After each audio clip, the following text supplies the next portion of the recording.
In Morgantown, West Virginia, the Mountaineer Man Trip is what they call the fan walk that the West Virginia football team takes, which ends right here, touching this piece of coal to pay tribute to coal miners and to the lifeblood of this industry.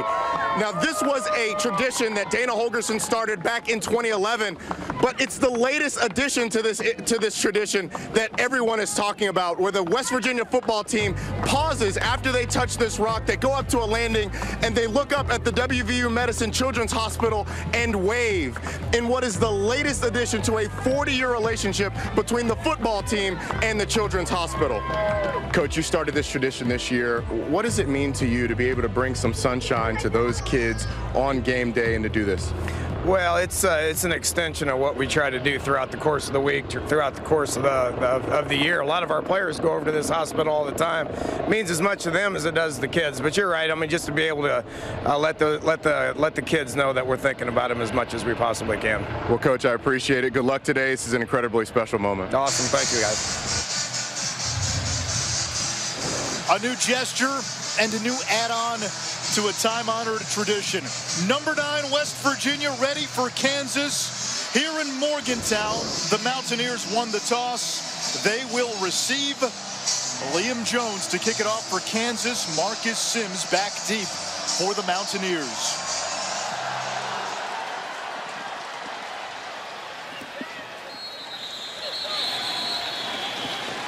ESPN College Football is presented by ExxonMobil.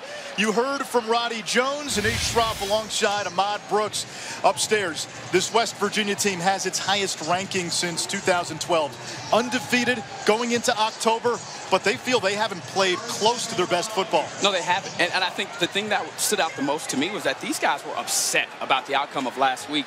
And they came away from Lubbock with a win. I think what he speaks directly to is the chemistry and the veteran leadership they have on this team, not to settle for second best. They want to be the best team in the conference, and today is another step towards that. Off a low snap, Will Greer finds David Sills for a gain of 6. And for this West Virginia offense, it starts with the quarterback, the Heisman hopeful, Will Greer. He's completing more than 70% of his passes this year, 17 TDs, only 3 interceptions.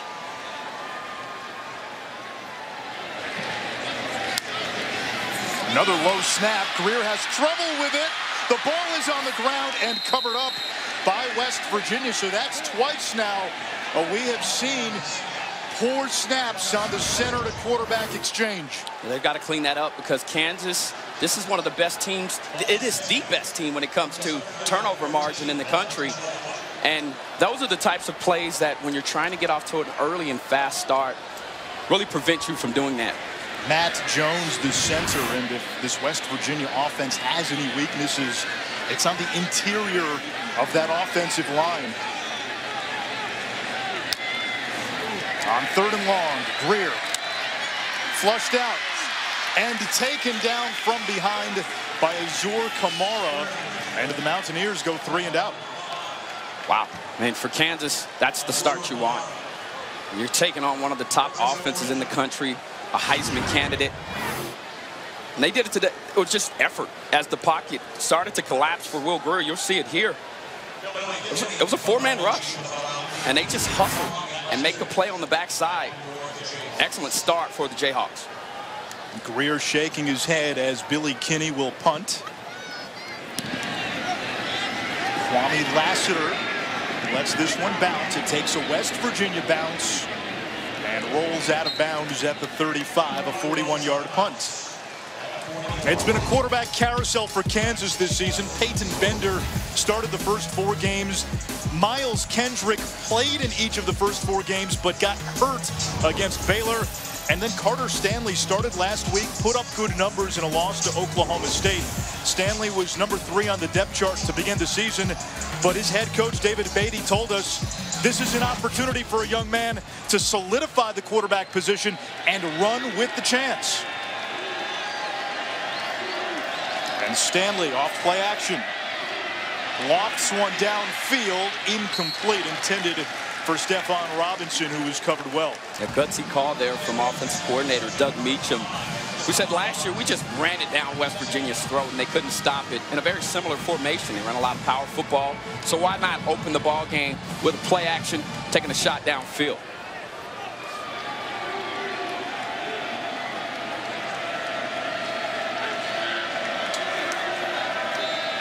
Little pop pass. This is Steven Sims, ambushed in the backfield. And taken down for a loss of 4. And now it's 3rd and long, and this West Virginia defense under coordinator Tony Gibson can unleash its pressure.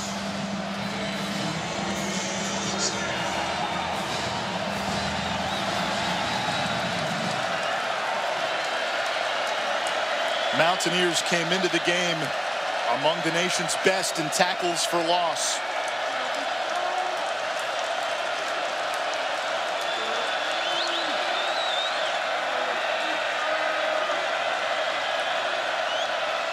Stanley will hand it off. Puka Williams, the electric freshman, is upended at the 45-yard line. Going to be a little short of the marker, but you get a chance to see the explosiveness of the true freshman from Louisiana.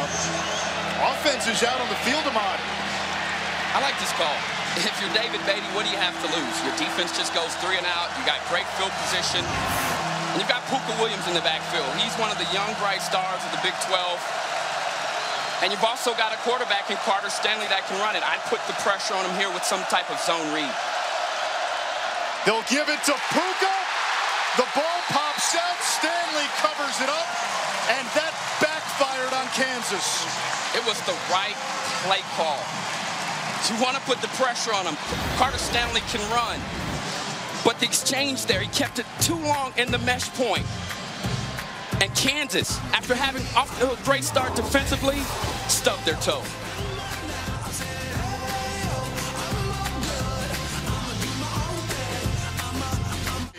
With a gain of 3. Ahmad, you and I were talking in the break. You really liked that call, even at this early juncture in the game, to go for it on 4th down? You don't get many chances against the Mountaineers with their offense as explosive as they are, and with a defense that's the top in the Big 12 when it comes to points per game. So I think that was the right call to make, and Carter Stanley just has to do a better job of executing there. On 2nd down, Greer, plenty of time. Wide open, David Sills. Sills inside the 10 and bullies his way down to the 6-yard line. A 26-yard pickup, Greer to Sills. Yeah, this is one of my key matchups and deciding factors when I look at it. West Virginia is excellent. They don't make a lot of mistakes because they have veteran players. But when you look at Kansas on film, a lot of mental breakdowns on the back end. Last week, guys running wide open over the top of coverage. You saw there. How do you let the best wide receiver on the field get open? They've got to do a better job of shoring that up by executing the game plan. Sills in the slot. On the ground, nothing doing for McCoy, who ran for 100 yards against Kansas last year.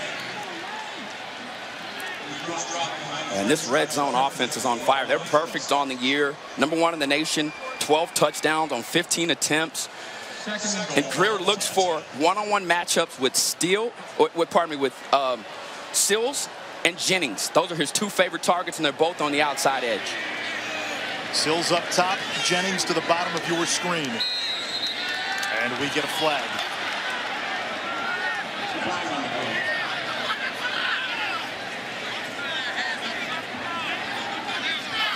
False start, number 65.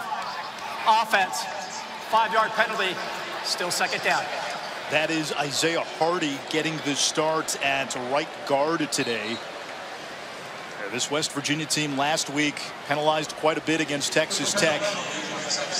They had a big lead in that game. The Red Raiders nearly came back. West Virginia held on. And Dana Holgorsen told us it was a mad Mountaineer team getting ready for Kansas. Greer gets rid of it quickly. He's got the freshman Lenny Brown, who angles into the end zone. Touchdown, West Virginia.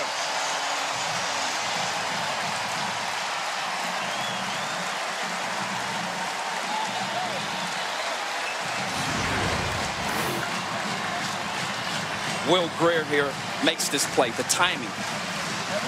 He had pressure on him, but he knew, I've got to get this ball out of my hand quickly. Threw it about a yard outside in front of the numbers. perfect opportunity for his young freshman running back. Is under further review. The last play is under review. Always tricky when you get near that pylon on the sideline.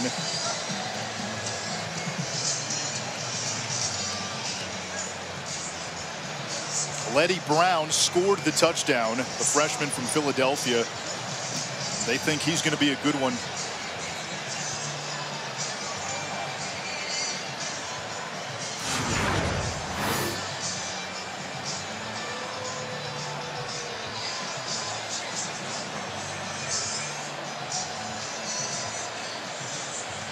Yeah, I think this stands.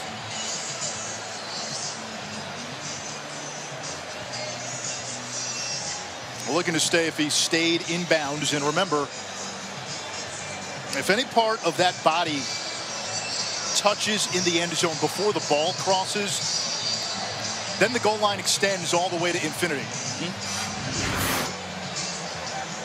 Otherwise, the ball has to cross first within the pylon. But based on those angles, this should stand.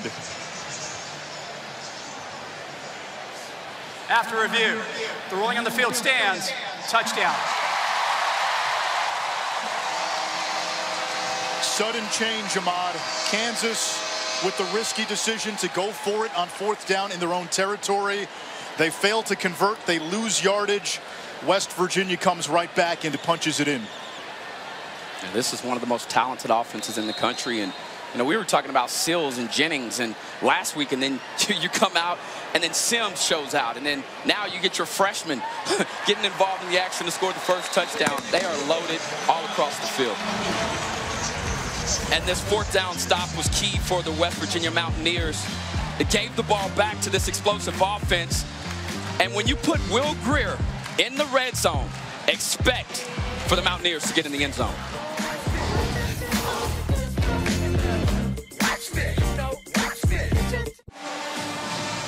7-0 West Virginia on top of Kansas. The Mountaineers looking to stay perfect on the season. Kansas, after opening with a loss against FCS Nichols, bounced back with wins at Central Michigan and against Rutgers, but they've lost 2 in a row in Big 12 play.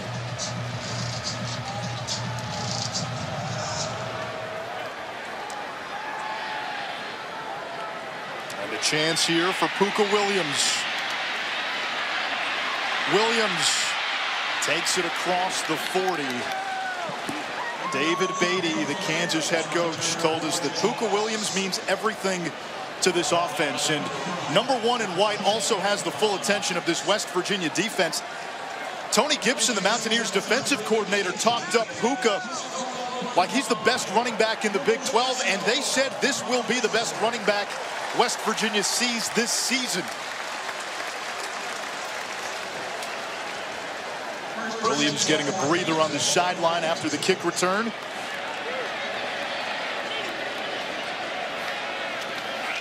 And the give is to Khalil Herbert. Herbert last year against West Virginia, 36 carries, 291 yards. The 3rd highest single game rushing total in school history. Yeah, and that's one of the keys for me for this West Virginia defense is to make sure that they can keep the Kansas Jayhawks one-dimensional. They've got to be able to stuff the run like they did there, limit them on 1st and 2nd down, where you can then get into your blitz package. Williams in the game on 2nd down. Stanley throws underneath. Kurt Johnson takes it close to midfield, and it's 3rd down now for Kansas. And the key here, guys, is this is 3rd and manageable for this Kansas offense. I like the way they used Puka Williams as a decoy on that one. Last time, they ran a draw on 3rd down and got big yardage from Puka Williams. I would anticipate this West Virginia defense sitting back and making Carter Stanley pick them apart. The fake is to Williams, and Stanley dropped by David Long, who had 15 tackles and 3 in the backfield a week ago. Yeah, Long he may be the most athletic defender in the country. I know he's one of the most in the Big 12 and exceptional. I know his size. You look at him and you saw it at 5'11", 221. Maybe he's not as big as you'd like for him to be, but his athleticism, I believe at the next level, he projects either at the safety position because he's that fast and athletic, or you can play him as a blitzing linebacker. But I do believe that young man has a future in the NFL. On that last play, I believe Kansas only had 10 men on the field. Kyle Thompson able to get this one away. Good punt. And over the head of Sills into the end zone. A 56-yard punt. West Virginia back on offense. Let's go Mountaineers! The transformation of West Virginia's senior Trevor Keese from your regular accounting major into the Mountaineer. One of the best mascots in all of college football. He's allowed to speak. It's cool. And earlier we were trying to think of how many mascots in the country that can actually speak. Hit Anish up on Twitter and let him know. See, he's talking to Roddy Jones right there on the field. He's excited, man, and it's hot down here, so I don't envy him and his outfit. Indeed. Another low snap. Greer. Incomplete, intended for Trevon Wesco. While West Virginia speaks in the imperative, especially early on, they have outscored opponents 59-7 Yikes. in the first quarter of games this season, and they have yet to trail. This is not the kind of offense that you want to get on top of you and put their foot on your throat. And we saw last week they sputtered second quarter into the third, but when they're scoring at the rate that they're hard to keep up with. Good snap this time by Jones. Greer. Incomplete, a little behind Marcus Sims. Sims has become a breakout star. A star is born, if you will. 3 straight 100-yard games, set a career high in catches and receiving yards last week. Yeah, I thought that ball was thrown in the right location. He just lost his footing. Now you've got a 3rd and long. And where has Kansas been susceptible this year? Right along the middle of the field or on the outside edge, either with the seams or an out route. Against a 4-man rush, Greer over the middle, wide open TJ Simmons, and the Alabama transfer picks up a first down. And that's it. When I refer to seams, you run them down the hash, and that ball was caught right on the hash. And now West Virginia's starting to try to get the Jayhawks back on their heel. They're going to go up-tempo here and press the gas. 2 receivers stacked to each side.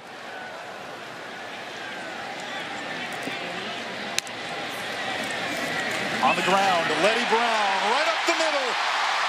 Huge hole. Brown caught from behind by Hassan Defense after a gain of 47.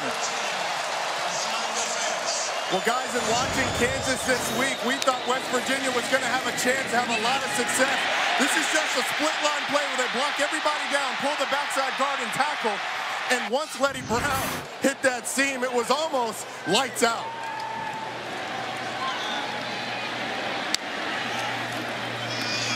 Back to Brown, another big hole. And Brown bulldozes inside the 5. Touchdown saving tackle by Bryce Tornadin. But it's been a formality for West Virginia once they get in the red zone. They have scored on every red zone possession this season. Yeah, they're perfect and they're the best at it. And the thing that is scary right now to me, because one of the weaknesses on offense, if you have one, they're 47th coming into this game rushing the football, but the pace that they're going right now, if they can get that element going, boy, they're scary. There's Brown trying to finish the drive. Stopped at the 1-yard line by Tornadin. And going back to those last 2 plays, guys, what did the Kansas defensive coaches say? If West Virginia finds something that works, they're going to go back at it. That was the same play back-to-back before Letty Brown almost got in just a second ago. Back to Brown. Reaching. And he'll be stopped a little short. Now they signal touchdown. A late signal, and Letty Brown with his 2nd score of the game. 13-0 West Virginia. Let me tell you how West Virginia puts you in a pickle in the red zone. When you've got Jennings and Sills like they did to one side, Now you've got to move a safety out there to make sure that they don't beat you, because that's where Greer likes to go. What it does, though, it thins out the box, and now you're able to run the football right down your throat. And this offensive line, they feel really comfortable with their left tackle, their left guard, their right tackle, and now their center, Matt Jones. They're still working to find the right combination at right guard, but this team is powerful in the red zone because of those reasons. So many different weapons that you have to defend and think about. It just makes you think rather than play. The ruling on the field is a touchdown for West Virginia. The previous play is under further review. I had a feeling they might challenge here, or they might look at it, and they will review. Ahmad, to your point, it's not just the running backs, it's not just the receivers. You factor in, you got two really good tackles, and what Clint Bowen, Kansas's defensive coordinator, told us, you have a quarterback who's a pro, and he said in college, if guys are covered, as you see if Brown is able to cross the goal line. Bowen told us in college, if you're covered, usually the quarterback will go down to his next option or tuck it and run. He goes, not with West Virginia and Will Greer, not with the West Virginia receivers. They're able to fit the ball in tight windows. A prime example of that last week is they're down in the red zone. After review, the ruling on the field stands. Touchdown. A prime example of that is they're down in the red zone last week, and Jennings runs a slant. Literally, the defensive back, it was pass interference, and he was tightly contested, and Will Greer, with confidence and moxie, zipped it right in there. And, you know, as you move on, and from the college level, what I learned from my experience in the NFL is he's right. Yeah, you can cover a guy up in college, and they won't throw your way. At the pro level, Tom Brady, Aaron Rodgers, they're going to find a way to squeeze it in a window, and Will Greer is already doing that now in college. Video review holds up the touchdown. Lenny Brown has scored twice. The first multi-touchdown game of his young career.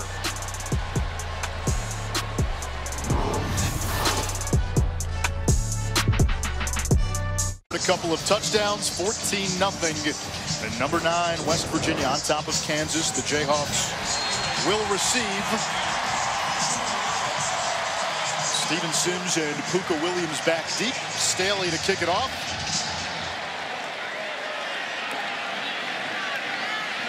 And Sims will stay put. Tonight on ABC, it's a top 25 matchup between Notre Dame, undefeated Irish, visiting Virginia Tech in Lane Stadium. Ian Book, 5-0. And Virginia Tech will unveil a Frank Beamer statue. And look at what Frank Beamer did in his first 6 seasons, 24-40 with 1 tie. In today's climate, he does not see season 7. And with the challenge that David Beatty has at Kansas, I think you have to look at comparable programs. It takes time. It took time for David Cutcliffe at Duke, for Greg Schiano at Rutgers, Al Golden at Temple. They were kicked out of the Big East, had to go into the MAC, and that helped them maybe accelerate their rebuild a little bit. But for Beatty, you get the sense time is running out. They've got a new athletic director in Jeff Long. There was news yesterday that they don't really plan to redshirt anybody because the mandate is to win now. And again, Beatty's in his 4th season. Charlie Weiss and Turner Gill before him never got to season 4.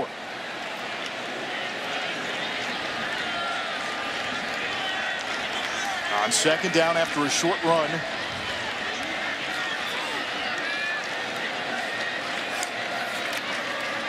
Stanley to throw, and that's batted down. No whistle. This could be West Virginia ball. It is. It was intercepted by the Mountaineers. Guys, that was an absolutely incredible reaction by Ezekiel Rose. The ball went straight to him, but just the reaction time by a big defensive lineman to get his hands up and catch it. And I actually saw him pregame catching kickoffs. The guy's got hands like a receiver. And that batted down pass, your leader, your best player defensively, the redshirt junior, David Long, coming in and making a play. And Ezekiel Rose with the interception, and now this West Virginia Mountaineer offense back out on the field to burn some rubber. First interception thrown by a Kansas quarterback, and there's the turnover prop, the coal miner's helmet. Greer, plenty of time, looking for Sills, And nearly intercepted, broken up by Hassan Defense, who made his first career start at safety against Baylor a couple of weeks ago.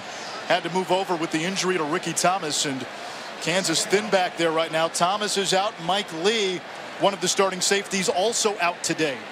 I like the shot, though. When you get a turnover, and they call it sudden change, it's a great opportunity to go downfield and test the defense. Sills in motion. Greer moves the pocket. He'll run. Plenty of green space. And Will Greer slides down for a first down at the 15. Is this kid in the NFL already or what? Even the slide was perfect. The decision was great. I talked earlier on SportsCenter about his intelligence and his instincts. This is where he separates himself. This is a great decision. And if you're Kansas, you're watching film, you don't see this. He just knew that there was open field, and he took it. Two tight ends out of the pistol. Greer will throw. And he's sacked. Brought down by Brian Lipscomb, the senior from Hampton, Virginia. That's a coverage sack. You look downfield, there was no one that had separation. And that's that's definitely a good sign for Kansas that has struggled in man-to-man coverage. You watch it here, you watch it here. Just a great job of covering up Sills up top. That's his main target. Second down, back at the 20.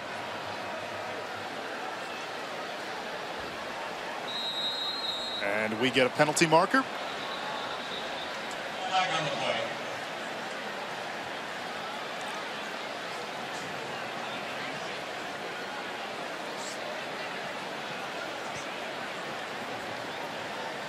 Delay a game, number 88. Defense, simulating the snap count to try to get the offense to false start. 5-yard penalty, still second down. That is the 6'3", 330-pound senior J.J. Holmes. Junior college transfer in his second season with the Jayhawks. And that negates the sack. On the ground, Petaway. Brought down by Keith Loneker after a short gain. Third down. All right, Ahmad, what's the call here? Third down, you got Sills, you've got Jennings.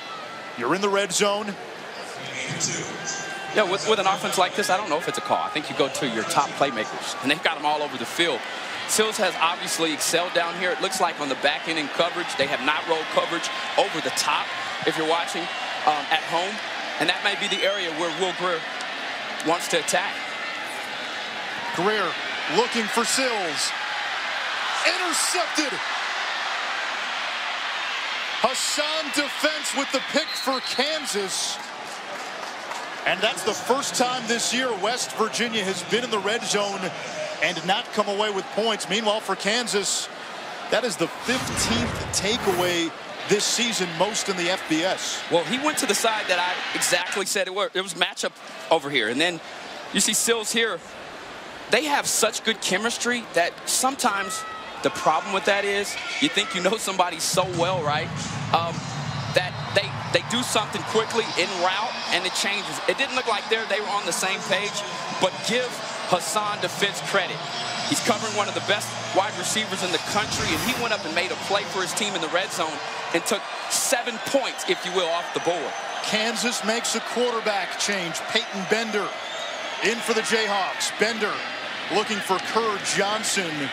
And Johnson a gain of 9. So the quarterback wheel continues to spin. Bender started the first 4 games. It was Carter Stanley last week, and now Bender is lining up as a wide receiver. It's the Wildcat look. Direct snap. And Puka Williams gains the first down if the play stands.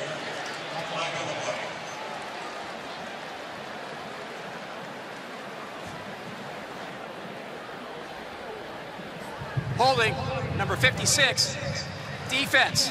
That 10-yard penalty will be added to the end of the run, and the play results in a first down. Bender, as we told you, started the first 4 games, 4 TDs, no picks. Entering today, spent 2 years at Washington State. In fact, he started the Apple Cup as a redshirt freshman, went the junior college route before coming to Kansas last year.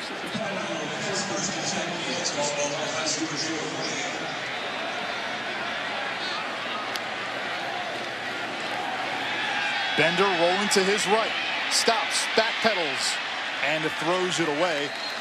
Why the quarterback change, Ahmad? Scrimmage, second down. Well, it looks like a rhythm thing. And Bender is the better passer of the two, but he's also not very mobile. And you see here, they came in, he threw a beautiful ball on a slant that ended up picking up good first down yardage. He's very poised when it comes to passing the football. And it appears as though West Virginia, which they should, has attacked the run. They force numbers into the box, and they're giving them one-on-one opportunities on the outside edge. Yeah, the priority for this West Virginia defense is to stop number 1, Puka Williams, the freshman running back. Corner blitz. This is Khalil Herbert up the middle. And he is to the 44 as we say hello to Chris Cotter in the studio. Hello, Anish, Ahmad. Time for DirecTV. More for your college football thing. Red River rivalry. You know, we talk about these great receivers at Texas. How about Colin Johnson from Little Jordan Humphrey? It's 10-7 right now, Texas on top. All righty, Texas on top of Oklahoma, standing next to a Longhorn and Ahmad Brooks. I'm trying to contain my excitement. Third down, Kansas. Here's the blitz. Bender down the sideline, caught by Johnson for a first down. What dime? Oh my goodness, Bender. That is a big boy throw. Over the shoulder, enough room for him to run under it. Wow. I mean, that is the reason why he's in. You asked me, look at this ball. And Washington, who last week was challenged early and often versus Texas Tech, played like a man, perhaps had his best game as a Mountaineer, giving up the bomb there. He had the pick 6 to seal the win in Lubbock.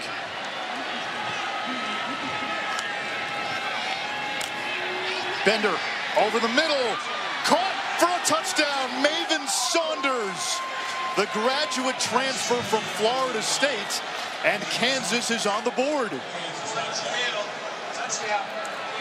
New quarterback, a little spark to the offense.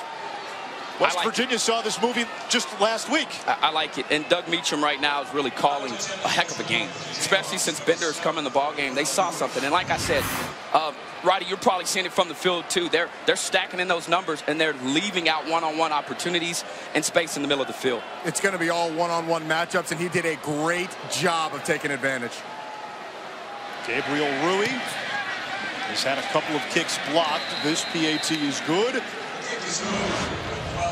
6 plays, 72 yards. Bender off the bench, finding Saunders for a Jayhawk touchdown.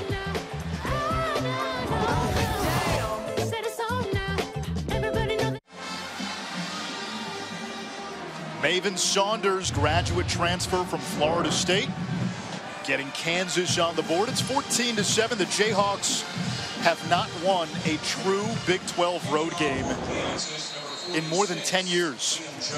Last Big 12 road win, October 4th, 2008 in Ames against Iowa State. Earlier this year, Kansas snapped a 46-game road losing streak with a win against Central Michigan. Mountaineers will take it out to the 25 as we check in with Chris. All right, guys, over on ESPN, Alabama and Arkansas. Inclement weather in the area, and Razorback fans may have just wanted this thing to be canceled from the start. That's Josh Jacobs, 21-0 Alabama in the first quarter. But here comes Arkansas. Might be making it a game. Ty Story finds Cheyenne O'Grady, the corner of the end zone. So it's 21-7. Can the Razorbacks make a comeback here on ESPN? Yeah, Tua so far, 4 of 5, 162 yards. That might be Will Greer's biggest competition in the Heisman race. Count out Dwayne Haskins. Wesco. Flag is down. Wesco rumbling across midfield. Penalty marker back at the 32. It appeared to be holding on the outside on one of the wide receivers. I couldn't quite get the number.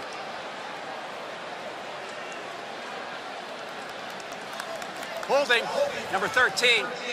Offense. Yeah, that's David 10-yard Sills. penalty from the spot of the foul. Still first down. That's unfortunate. But what I will say is this. You know, he's one of your best players, and he's down there fighting and scratching. And his effort is something that when you look to, you go, well, he's at least trying. And that is the last play of quarter number 1. A little uneven for West Virginia. Some bad snaps early. There was the interception in the end zone. But Lenny Brown, the freshman, with both touchdowns for the Mountaineers, and they've got a 7-point lead.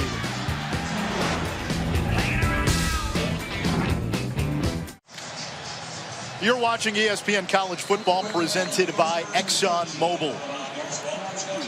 Start of the second quarter in West Virginia.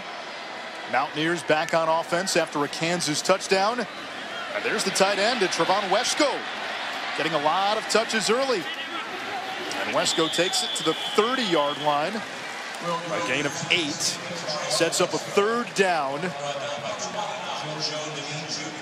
Tackle made by Joe Deneen, middle linebacker, leading the FBS in tackles, and he has been a mainstay in that Kansas defense throughout his Jayhawk career. I like him. Very active player, cerebral. Use that shield. Daniel Wise in front of him, one of the best D-tackles in the country. Greer has Marcus Sims, who takes it inside the 35, a gain of almost 40. Ooh, that was a beauty. He saw it. He knew he was going to it immediately.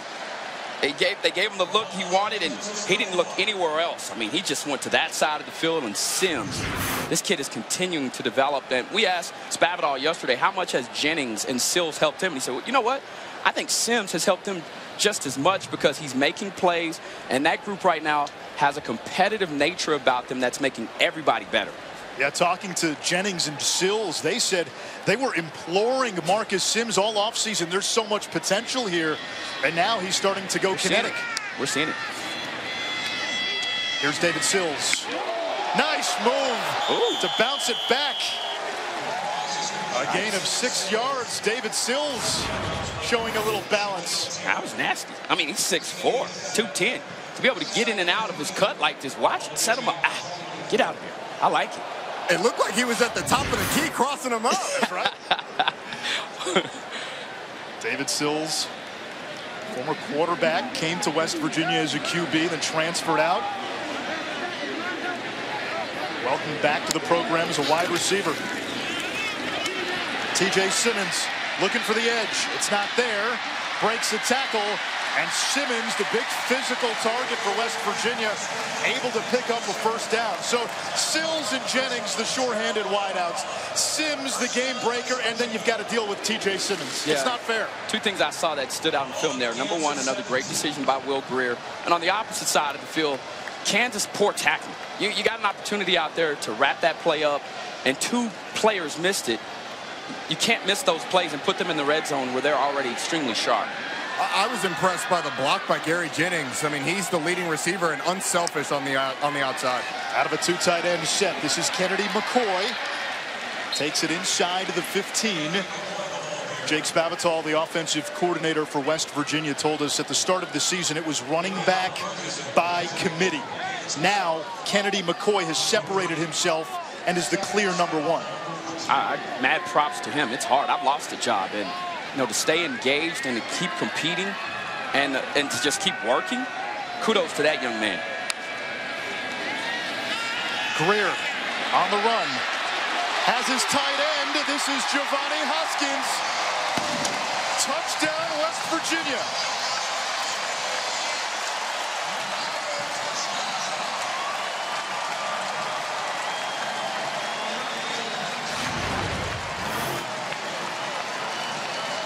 Part of the reason why he's been so open all game long is because West Virginia is running the football and Kansas is jamming numbers in the box to try to stop him. It's so easy to slip that tight end right out of the back like they've been able to do. Play action there with the boot. Perfect play call.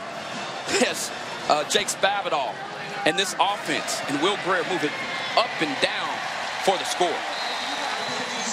We know how great the wide receivers are. The tight ends getting a chance to eat. We saw a little of Wesco, and then the Miami transfer, Giovanni Haskins, punches it in.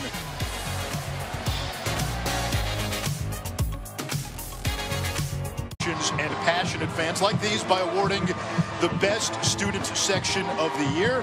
The West Virginia Mountaineers section is already on the national watch list. Go to ESPN.com/Taco Bell to see how your school can compete. It's a gold rush today in Morgantown, and West Virginia with a 21-7 lead on Kansas. Jayhawks will take it out at the 25-yard line. Chris Cotter again. Guys, last week Northwestern pushed Michigan right to the brink. This week against Michigan State, they're doing even more than that. Here's Clayton Thorson finding J.D. Jefferson. Look at this pass and catch. Beautiful on both ends. It's 14-3 Northwestern on top. Michigan State already has that one loss back in the opener against Arizona State. Peyton Bender will come out again at quarterback for Kansas. Carter Stanley started this game. Bender started the first four. Bender, little tunnel screen. Kerr Johnson with his fourth catch already. He's got 46 yards. Speedy senior from Santa Rosa, California. Junior college transfer. Bender's in good rhythm right now, and Doug Meacham, the offensive coordinator for the Jayhawks, is keeping him there by short throws, not asking him to do too much, and get the ball out of his hand quickly, because I believe that Kansas offensive line is outmatched by the defensive front of West Virginia. Bender to the air. On the move, and flips it out of bounds. He was out of the pocket. The throw was past the line of scrimmage, so no grounding. But now it's third down.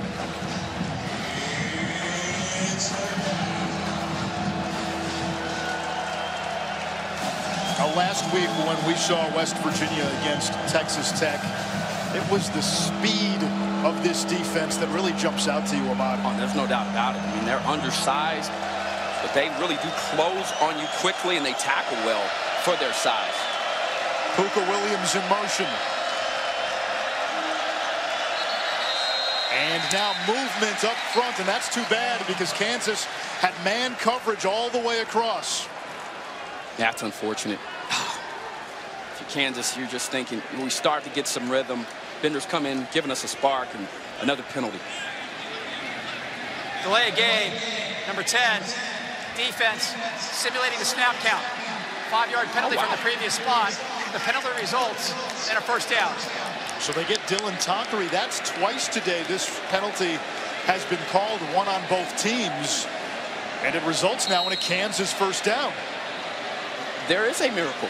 You know, that was the easiest first down conversion that they'll have of the entire year. Now Kansas with a spark. Look for Puka at some point to get some touches very soon.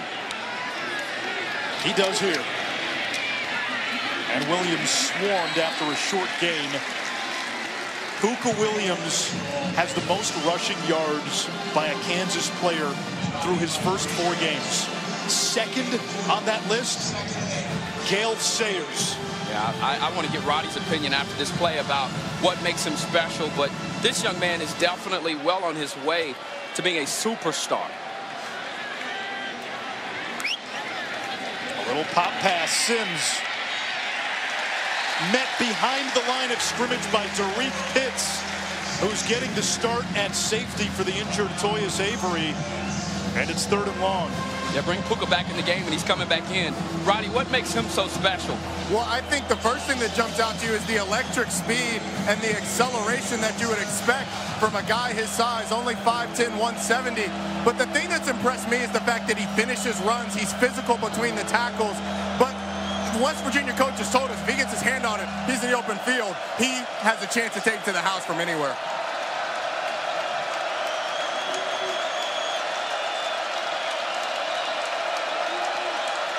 West Virginia brings 4. Low throw. Is it caught? It is ruled a catch by Jeremiah Booker, the senior captain, and Kansas already went for it inside their own 45 once today. They didn't get it. That was on the opening drive, and now on this 4th down, they'll send out the punt team. Yeah, now the confusion there was, you know, they line up in that bear look West Virginia's defense does, where they have everyone lined up along the line of scrimmage, including the linebackers. What makes it so complicated and complex is they'll drop numbers back. Here goes the fake. They'll try the fake punt. It works. A first down for Kansas. Ryan Shadler, a former sprinter at Wichita State. So David Beatty came here and said, you know what? We're a big underdog. Let's throw the kitchen sink at West Virginia. Watch this. Oh, what a beauty. And what about the guts from Beatty? And now you put your offense back out on the field. And the most demoralizing thing for the Mountaineers is, as a defense, right? The previous play is under further review. As they're going to check that last play, did Shadler maybe step out of bounds? That's the mystery. We'll step aside. Hopefully we have a resolution when we come back.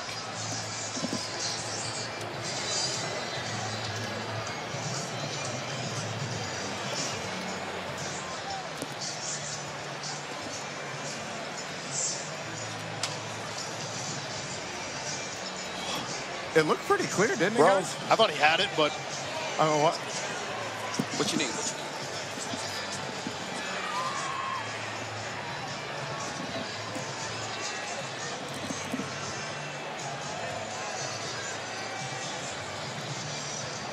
are they going to look at that last play again? One more time. 8:55 to go here in the second quarter.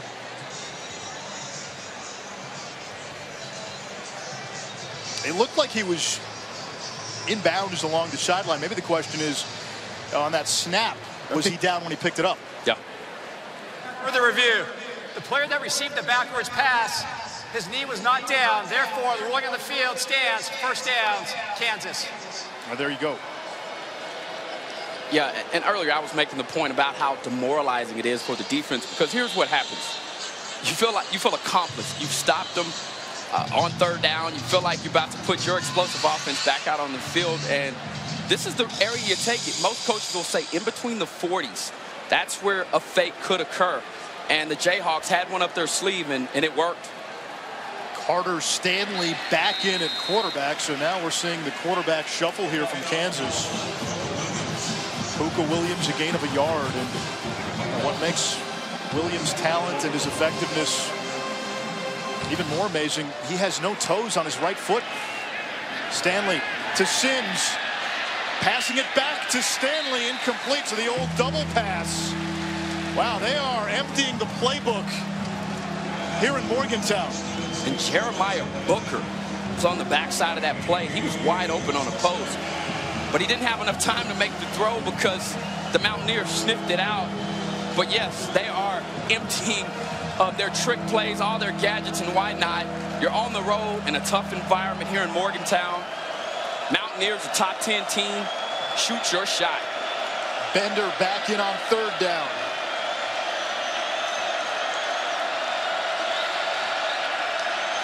Play clock winding down.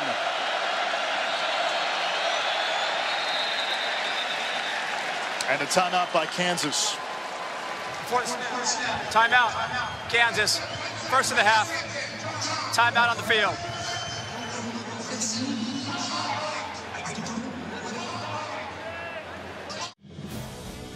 ESPN College Football, brought to you by Buick, proud partner of the NCAA, and AutoZone.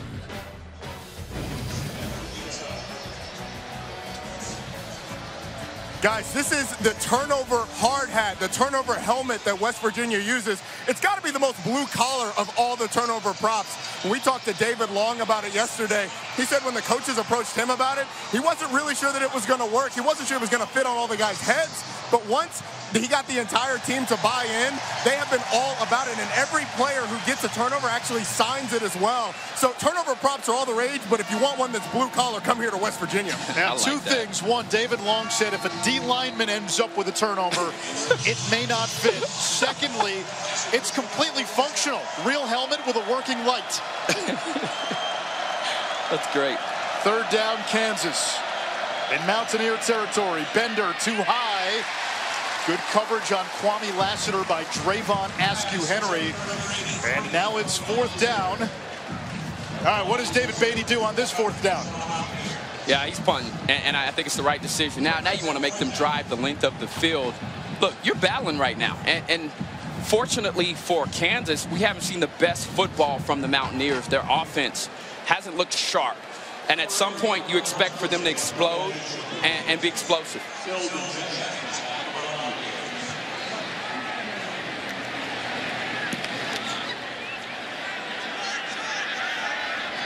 Sills watches this one bounce near the 10. West Virginia ball inside the 10-yard line. Chris Cotter in the studio. Well, I know Ahmad's enjoying your game, Anish, but he might enjoy this update as well. Texas back on the board again against Oklahoma. Ellinger finds Trey Watson here, matched up on a linebacker. Forget about it. 17-10. Longhorns on top, 2nd quarter. Yeah, Cotter, you know I'm excited about that. And the Horns, it's an opportunity for us to finally showcase what we do. And listen, Oklahoma's a great football team. I expect that matchup to come down to the wire, but it's good to see the Horns fighting early. Letty Brown, 2 touchdowns in the first half, taken down for a loss of a yard. Keith Lonecker on this stop. Now, talking to the West Virginia players, they felt they could not sustain their energy last week against Texas Tech for whatever reason. And Dana Holgorsen said this game is a challenge because you know you're up against an overmatched opponent. Can you keep the focus for 60 minutes? Sims wide open. And dropped at the 30, a 1st down for West Virginia. Now, Marcus Sims has really blossomed into one of the best receivers in the Big 12 this season. Breakaway speed and his top end speed and his acceleration. He's got all 3 of those. That time there, though, he used his common sense and just sat down right in the middle of an open zone. They got right in behind Joe Deneen, who didn't see him coming from the backside.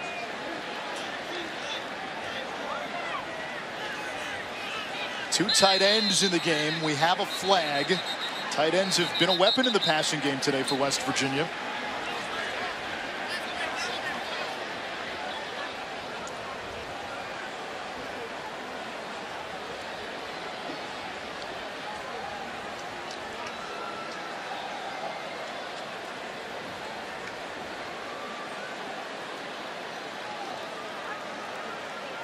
Delay of game, number 96. Defense simulating the snap count for the offense to false start. 5-yard penalty, still 1st down. That's 3 times a defensive player today has been called for delay of game for trying to simulate the snap count. Yeah, this time the all-conference defensive tackle Daniel Wise from Louisville, Texas. It's hard to blame him. You got to do something to slow down this offense. Career throwing far sideline. He's got Simmons.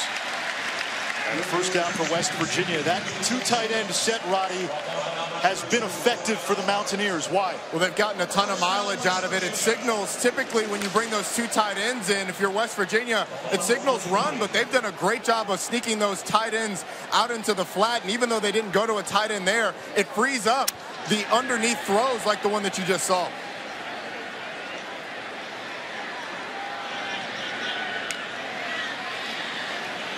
Greer has Tevin Bush.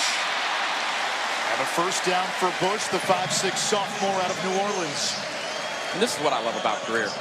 He does, you know, despite having so many good players, especially Sills and Jennings at the wide receiver position, he doesn't lock in. He spreads the football around, and what that indicates to me is that he's throwing to the open man, that he's able to read schemes. And once again, finding space in the middle of the field and throws a beauty.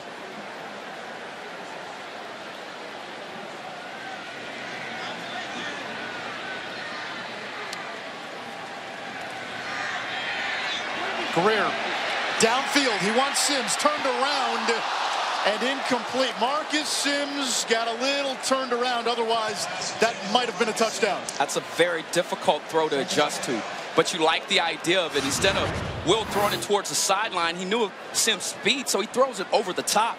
The adjustment here, where he had to flip his head right back around. What you'd like to see there, maybe not try to run through the catch, and in hindsight, jump up and just haul it in for a big one. And you don't necessarily need to get in the end zone, but I like what they were doing here as they now show their bunch look. Yeah, they love taking shots on first down, West Virginia. This is second down. Sills. And it sets up a third down for the Mountaineers, entering the game of 59% on third down. Fourth in the FBS, best in the Big 12.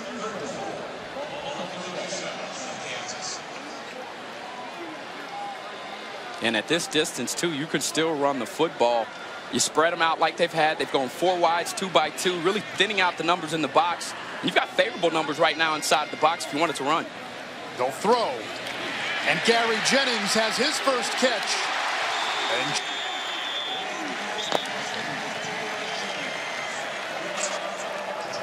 where Fed in hell luck. Swooped down during practice one day, swatted it away. A few feathers fell, he put him in his helmet, and a tradition was born. That's awesome.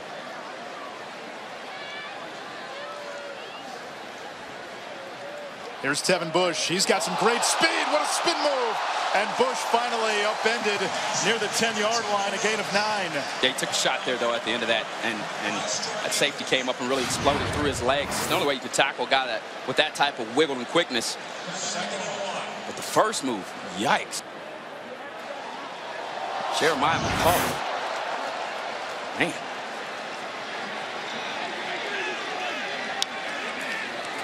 Brown to the outside, stiff arm. Takes a big hit from Jeremiah McCullough. But Letty Brown able to move the chains. It's 1st and goal for West Virginia. And watch the end of this collision here. Stiff arm. McCullough a little upset from the previous play and expressed his frustration. Brown's got 2 touchdowns in the game, 1 receiving, 1 rushing. Greer to throw. He wants Sills. A little too long. Covered well that time by Elmore Hempstead. That's as good as you can do there. I mean, you just throw your hands up at that point and say, they won. Because you found the match. I will take that matchup all day long.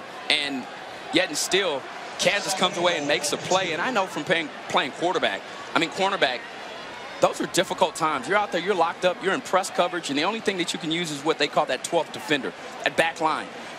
And you just want to force him to that back line and hope that the quarterback misses on a throw. But good coverage there from the Jayhawks. Another double tight end look for West Virginia with Brown, the running back. And we get a timeout from Dana Holgerson. West Virginia with the play clock at 1. 30 seconds in length.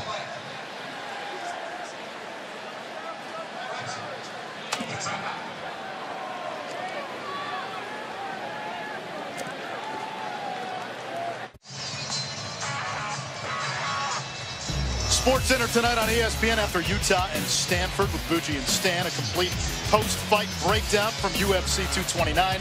The best of Week 6 in college football and American League Division Series. A couple of Game 2s. Houston, Cleveland, New York, and Boston. 2nd and goal, West Virginia. It's a run here. Letty Brown devoured in the backfield by Daniel Wise, the All-Big 12 selection and the anchor of that defensive line for Kansas. Yeah, when he's drafted, come April, you'll play plays like this because this is what he does extremely well.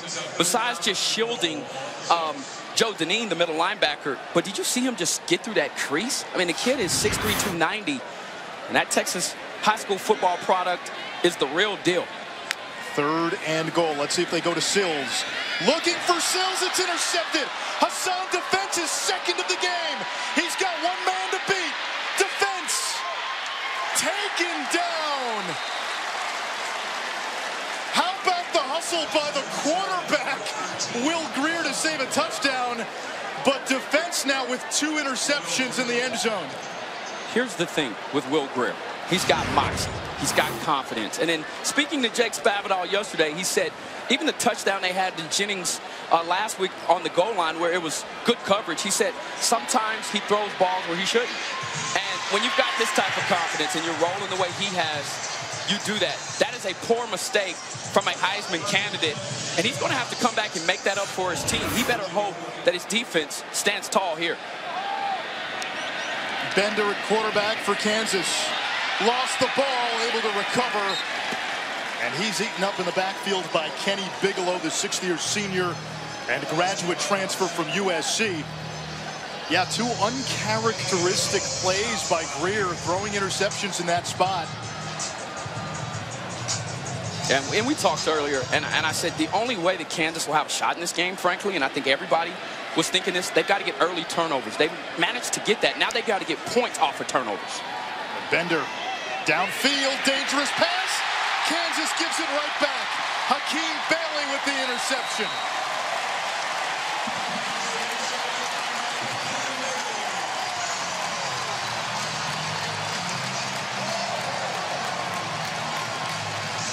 This is textbook zone coverage. Eyeing the quarterback, breaking on the ball with efficiency and quickness, and then completing the play.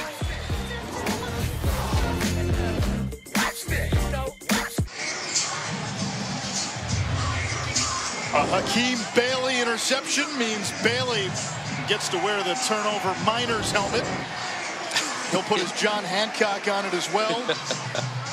That's cool. And West Virginia has the ball back with 3:42 to go in the first half. Ahmad, what would y'all's turnover prop have been at Texas? I don't know, man. I like a saddle. Let me get on the saddle and pretend I'm riding a horse or something. Y'all know I'm country. TJ Simmons stood up after a gain of 7. Chris Cotter in the studio. Okay, guys, halftime coming up. Emmanuel Acho, Jim Moore will join me. We'll get you caught up on what's happening between Texas and Oklahoma. Longhorns just scored again. They're playing a great first half of football. Also, speaking of great first halves, Tua is unbelievable. Alabama, Arkansas highlights that one on the way as well. We'll see you at the half. David Sills. That was a backward pass from Will Greer. Well-designed play. And a first down for West Virginia in Kansas territory. Guys, all that is a triple option play with a little wrinkle. Instead of a pitch back, he's got the option to throw it to a receiver out there on the edge. Great read by Will Greer.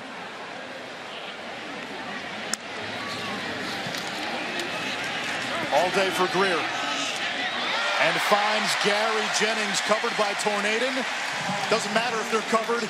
Will Greer will find you. Another first down for the Mountaineers. Yeah, Jennings, of all the wide receivers on this team, has the strongest pair of hands. And last week had some drops that were uncharacteristic of his game and what you see from him on film. That time they're making up for his quarterback with a diving catch and a first down conversion. 1:20 to go. Greer incomplete, looking for Sills, who wanted a flag. Tornadon on the coverage. 2 interceptions by this Kansas defense in the first half. In their 2 wins against Rutgers and Central Michigan, the Jayhawks forced 6 turnovers each in those games. He looked a little handsy here. No, Tornadon, that's clearly pass interference. Yeah, the pull there. Sometimes the officials don't see it. The back judge didn't call it. Play on. Greer, far sideline, that's caught. Stiff arm by Simmons, who picks up a first down. The physicality of the redshirt sophomore who began his career with the Crimson Tide. Get off me. That's what that stiff arm said to me. Oh, my goodness.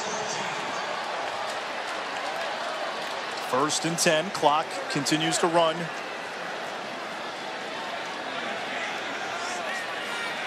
Mountaineers still have a couple of timeouts. Greer checks down to Petaway. The junior from Detroit bounces off one defender, takes it to the 10. 35 seconds to go, 32 seconds now. And we get a timeout from the Mountaineers. Tonight on ABC, Notre Dame and Virginia Tech. Hokies had that horrible loss to Old Dominion, followed it up with a win on the road against a ranked Duke team last week. And the quarterback now for Virginia Tech is Ryan Willis, a Kansas transfer. And How about that? you got to feel a little bit for the Jayhawks, because the optics of that don't look good when Willis played so well against Duke last week, given that the quarterback position really has been a revolving door of uncertainty for 4 years. You're right. But then moving this forward, how does this rank Virginia Tech? I start to look at the ACC in particular, Clemson, Miami, Syracuse, BC. Virginia Tech is around that 15 for me. And, we'll see what Willis is able to do. But, as we're calling the Jayhawks and we're seeing them having to go back and forth between quarterbacks, I bet they wish he was in the Jayhawks uniform.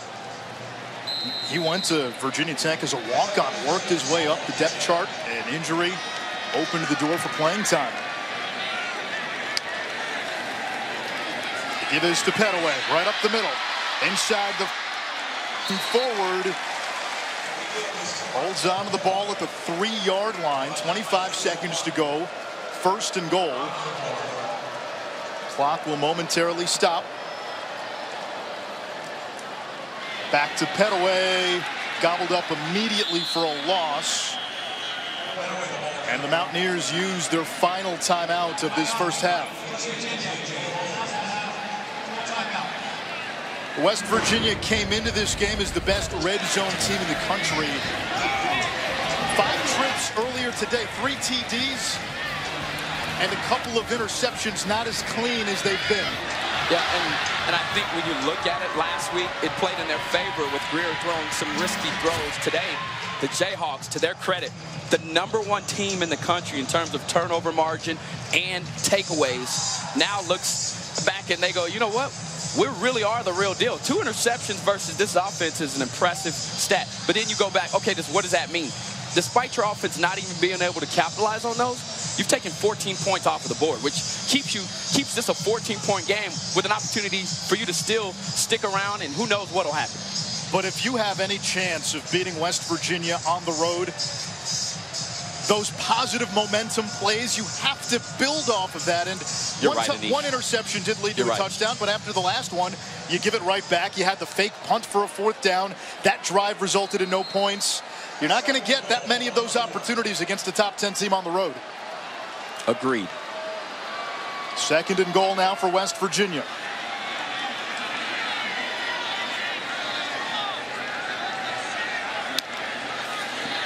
Greer. Intercepted for the 3rd time this half. Davon Ferguson. 3 red zone turnovers for West Virginia. That is one of those ones, if you're Dana Holgerson or Jake Spavital, you look at your quarterback and you go, huh? Because, listen, I love Will Greer. He's my Heisman favorite. If I had a vote, I'd vote for this kid. But these are the mistakes you can't make. You can't convince me, right, that you're the most clutch player, the most outstanding player in the country when you make these plays. 3 consecutive times today he's tried to jam one in. I personally felt like they should have run the football there. The 2 safeties were sitting high and over the middle of the field. They were clearly trying to take away the pass. There you maybe try to put it on the ground, and it looked as though it was a zone read where he had the option to hand the ball off. Poor performance thus far inside of the red zone for Will Greer. And Kansas will take that interception into the locker room. You look at the stat sheet, 345 yards for West Virginia, only 82 for Kansas. But 3 interceptions in areas where you had a chance to score. Instead of this game being a runaway, the Jayhawks still within striking distance. Halftime after these messages with Chris Cotter and company. Like this game was going to get out of hand and West Virginia would pull away, but some costly mistakes down by the goal line for the Mountaineers, and it's only a 21-7 game. Mountaineers up 2 touchdowns, Anish Shroff, Ahmad Brooks. Will Greer, Heisman hopeful, uncharacteristic. 3 first-half interceptions, all in the end zone. He's played poorly there, and you know, and they've been poor decisions. I think that's the thing that stands out the most that Dana's not happy about. You look at these throws. Last week, he got away with one. Gary Jennings inside of the end zone was able to squeeze one in for a touchdown, but not today. And give the Jayhawks credit. These are difficult catches to make. They're cutting wide receivers off. They're being aggressive defensively. But it's been Will Greer that I think has been most disappointing inside of the red zone. And in that last possession, I thought they should have handed off the ball. They opted to throw it. And at this point, if you're Will Greer, you've got to come back out here and really show your team what you're made of. Roddy Jones spoke with Dana Holgorsen just a moment ago. Coach, 3 turnovers in the red zone. What's the adjustment that you make in the second half? It comes down being able to run the ball a little bit better. You know, they're dropping 8. You know, that's kind of been their deal. If they're able to drop 8, then they're going to throw it to them eventually. We just got to do a better job of running the ball, take care of the ball. Ultimately, you're winning the football game. What was your message to the team? Well, I don't care if it's 42-7 or 7-7. We got to do a better job in the second half. That's what we've been talking about all week. Thanks, Coach. Kansas ball to begin this third quarter. Peyton Bender did not start the game. Will throw on first down, and he completes it to the near sideline. Stephon Robinson, sophomore from Los Angeles. There's a flag down back at the 27. An eligible man downfield, number 67, offense on a forward pass that crossed the line of scrimmage. 5-yard penalty from the previous spot, still first down. Penalty on right tackle Kevin Feeder. And for Kansas, Ahmad, if you have any shot of pulling this off, you now need to start to capitalize off of some of these momentum changes that you've had. You're 100% right. And, you know, even there, you know, that's a rare call. That's as rare as finding a Ruby outside that you get an offensive lineman downfield. But you know, Bender comes out. He's on the move. Perfect throw. And by the way, he's been outstanding when they move him out of the pocket. I think they need to continue to go to that. And another whistle. More flags down.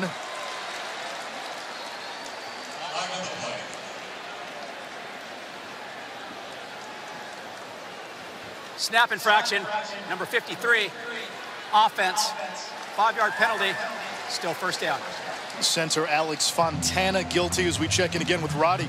Guys, I caught up with David Beatty, and he said something very similar to what you said, Ahmad. Said that they have to capitalize on some of those chances, and it's not the extraordinary plays. He said a routine play. If someone's able to make it today, they're going to become a household name in this game. Behind the chains on first down. On the delay, there's Puka Williams. And a flag at the end of the play as Williams got past the original line of scrimmage. Saw the explosivity of this shot, man. Oh my goodness. Dropping dimes all over the field like it's nobody's business.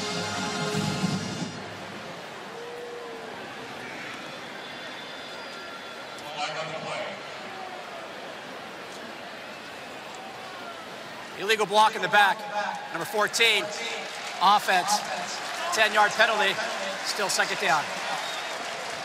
Not the start you want if you're Kansas to begin this third quarter. Penalty, penalty, penalty. And 2 of those 3 penalties have negated good plays. That was a 10-yard run. The other one was a 13-yard catch. Somebody's got to grab a hold of somebody's face mask inside of that huddle and say, let's go.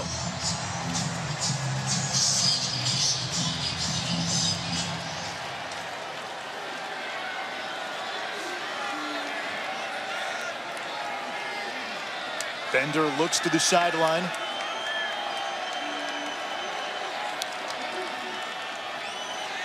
Pumps. Now he'll throw, and tackled by David Long. Jabril Robinson there as well, second and long. That was great coverage on the outside edge. Keith Washington leaving no space or windows, and then Long Jr. Yeah, and Derek Pitts also, Ahmad. I'm sorry, Derek Pitts was not fooled by that fake handoff. He was right under that throw, so actually a really good decision by Peyton Bender to just eat that.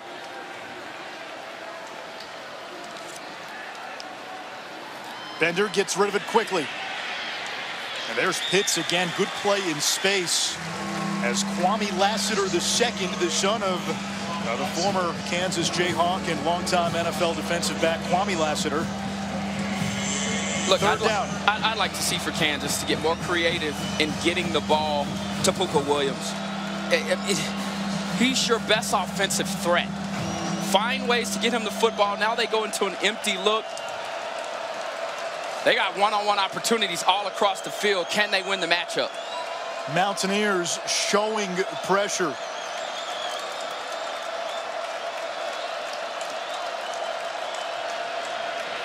Bender to throw. Downfield, and that's caught. It's Booker. Washington had the coverage, a gain of 36.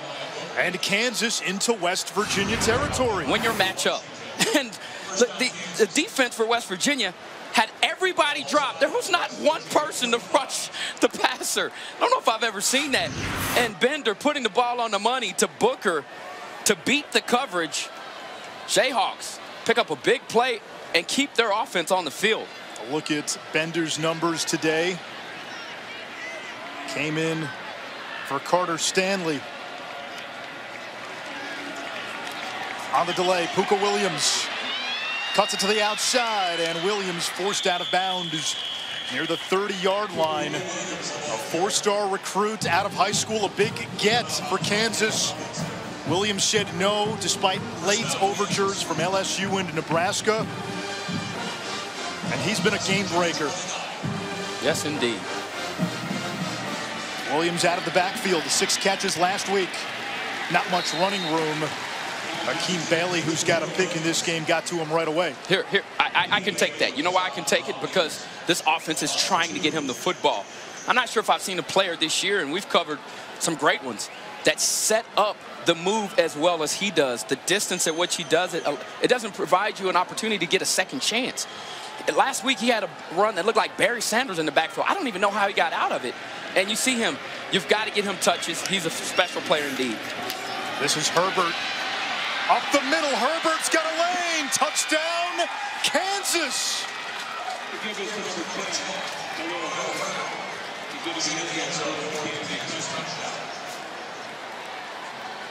Yeah, now is when you get worried, because they just ran that right up the gut.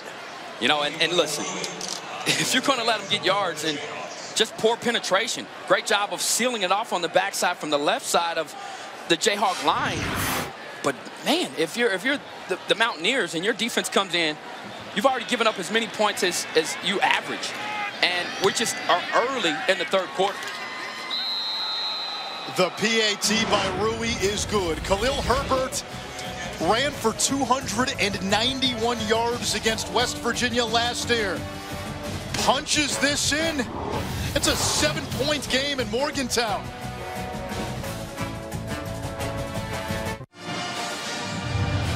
Kansas last won a Big 12 road game, a true conference road game, almost 10 years ago to the date. October 4th, 2008 against Iowa State. 41 straight Big 12 road losses. Under David Beatty, they are 1-28 in conference play. The only win came against Texas in 2016. And it is a one-score game here, 21-14, as Marcus Sims will return this. Sims has an opening. And Sims slingshots to the 35, brought down by Liam Jones, the kickoff specialist. Stream college football all season long on ESPN+, so start your free trial today by downloading the ESPN app or visiting ESPNplus.com. Ahmad, we were talking about this at halftime. You played at Texas, so you played Kansas every year. And you said this was the hardest game to get up for, right? Yeah, it is, because of the numbers you just showed. You know, you're either thinking about one or two things. You're either thinking about building up your stats or what you're going to do after the game. And West Virginia, a team now with a lot of veterans. On the field was that the runner was down by rule. Previous play is under further review. Yeah, and if you're West Virginia, you've got a lot of veteran leaders in your locker room. And the message that we got from talking to the coaches is that they weren't going to have this lull, but Kansas has come out here, they fought hard, and now what you see is a 21-14 game, the Mountaineers.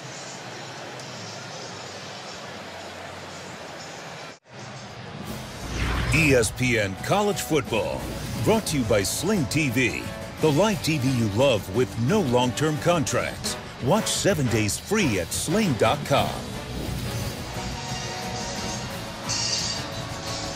The review resulted in no change to the original call. The ball came out after Marcus Sims was ruled down. That was the calling on the field. There was an immediate recovery once that ball comes out, but no indisputable evidence to overturn the call. So West Virginia will have it from the 35-yard line. Kansas has closed to within a touchdown against a Mountaineer team ranked in the top 10 for the first time since 2012. And Kennedy McCoy gashes the defense on first down for a gain of 8. And I get the feeling, Ahmad, you may see a lot more of the run game here in the second half. Dana said it to Roddy, and I think he's absolutely right. They're dropping back numbers, two high safeties, trying to prevent these wide receivers and Will Grier from winning on the outside edge, run it right down their throat. Back to McCoy. And he stumbles forward for a gain of 1, 3rd and short. I'd like to see some outside runs. I mean, you got one of the more dominant defensive players in Daniel Wise plugging up the middle. Get something on the edge. McCoy, I thought last week came in and really provided a spark on the road in Lubbock. Keep feeding him. McCoy, the junior from Lexington, North Carolina, 70-plus yards in 3 straight games. Out of the eye. And they'll give it to the up back for a first down. Letty Brown. Brown's been the leading rusher today, 75 yards on the ground. A couple of touchdowns, 1 receiving, 1 rushing. Yeah, you may see that formation and that play maybe 5 times all year long for West Virginia. The fullback dive.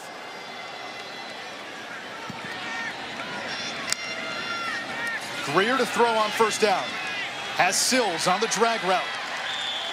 And a nice pickup on first down by David Sills, who had once committed to USC to play quarterback in 7th grade. And it's been a long, winding road to Morgantown. Came to the Mountaineers, wanting to play quarterback, just didn't work out at quarterback, left the program, came back, and has embraced being one of the best wide receivers in the Big 12. Great story and perseverance, for sure. McCoy showing patience and then explosion. That's great, you know, and he showed sparks of this last week where you said it. He hides behind that offensive line, and then he just explodes. That was a brilliant cut to be able to open up the spacing on the left side, and now they're in rhythm. And that's what happens when you're playing where you're balanced and you're rushing, or at least attempting to rush. With this passing offense, things start to open up on the edge. Grier to throw. He's got Gary Jennings. And you're starting to see the offense open up. And, you know, it's easy to say, well, Kansas is dropping 8. Why not just run the ball in the first half? You have a quarterback who can, 1, make the throws, and you have receivers who can make those catches in tight quarters. You can get a little spoiled. But then also, that's why you run the zone read and the run, and the RPOs, as they call them, the run-pass option. Give your quarterback the chance to make a decision. Here is McCoy, and he'll move the chains for West Virginia. Kennedy McCoy, #1 running back on this team, now came into the game averaging almost 6.5 yards per carry. Yeah, he's in good rhythm right now, and, you know, he's going to get a breather, but I try to get him back in as soon as he's caught his breath. And now, you know, here's what's happened. Now you're starting to see a 1 high safety look. They've now brought him in, dropped him down in the box. Now is when Will Grier can do work with the wide receivers. There's the pressure from Kansas out of the backfield, and Brown drops it. Oh, that was the right read and the right call. Letty Brown unable to hang on.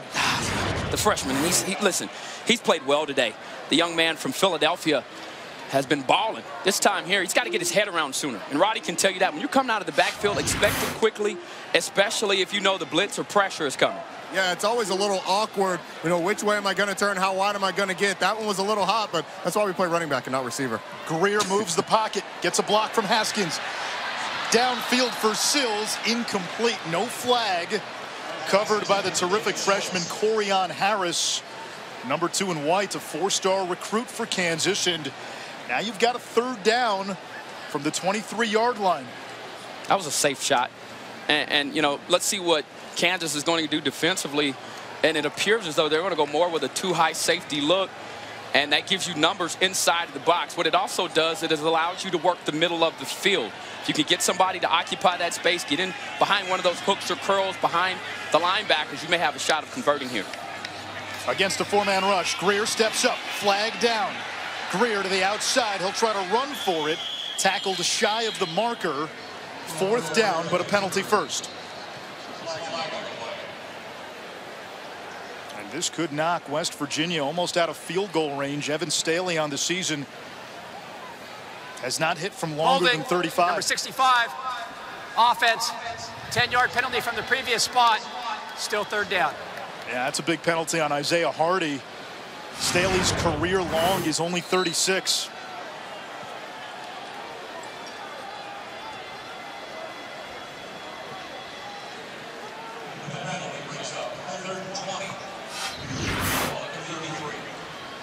So now 3rd and 20 from the 33. Kansas trying to get its personnel in. Yeah, I think the right thing here is just try to put yourself in field goal range. They've gone with another too-high safety look if you're Kansas, which they just called a timeout. Timeout, Kansas, first the half. Keep things in front of you and have your DBs come up and tackle. Big 3rd down coming up. 6:46 left in the 3rd.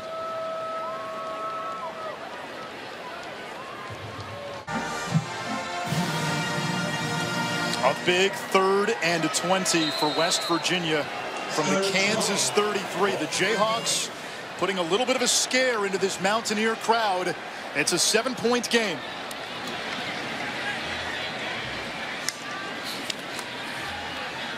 Greer under pressure, lost the football. And Kansas appears to have it.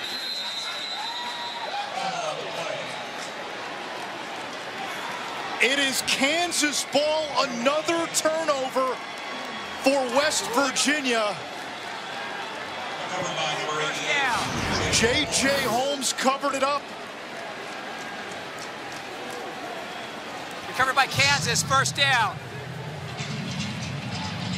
Wow. I don't think this day can get any worse for Will Greer. He made the right decision to try to get outside of the pocket. Now, great effort there from Kyron Johnson from Arlington, Texas, to chase him down. But you've got to have better ball security there and more awareness. Now the Jayhawks offense back out on the field. The question will be, again, can you capitalize? Bender under pressure.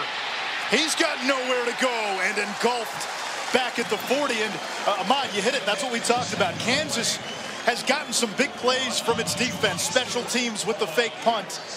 And then your first play right after results in a sack. That's not how you beat a top 10 team on the road. No, and somebody's got to take charge here. And I still believe, you know, you've got to get opportunities and touches to your top guy, Puka Williams. Williams has been held in check by this fast West Virginia defense. And they like to run. It's about 80% run in this formation. They call it the Trey formation. And Puka Williams ran into yellow jersey after yellow jersey. Halted at the line of scrimmage, 3rd and long. That's good sound team defense. And now this is where it gets interesting. Bender, not the most athletic guy on the field. Frankly, can be caught sometimes a statue in the pocket.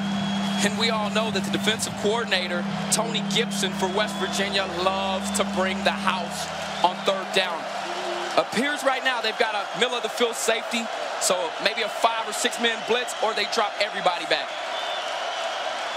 It's a 3-man rush. Underneath, Robinson tackled well shy of the marker. So Kansas's defense comes up with the turnover, and the Jayhawks promptly go 3 and out. And now you're starting to get discouraged if you're this defense that continues. That's your 4th turnover or takeaway that you've made today, and this offense just hasn't done anything with it. And yes, you may get good field position, and yes, you took West Virginia's offense off of the field, but I'll guarantee you this. If Will Greer is the player that we think he is, Kansas will not get another opportunity to be going down to score, right, to tie up the ball game.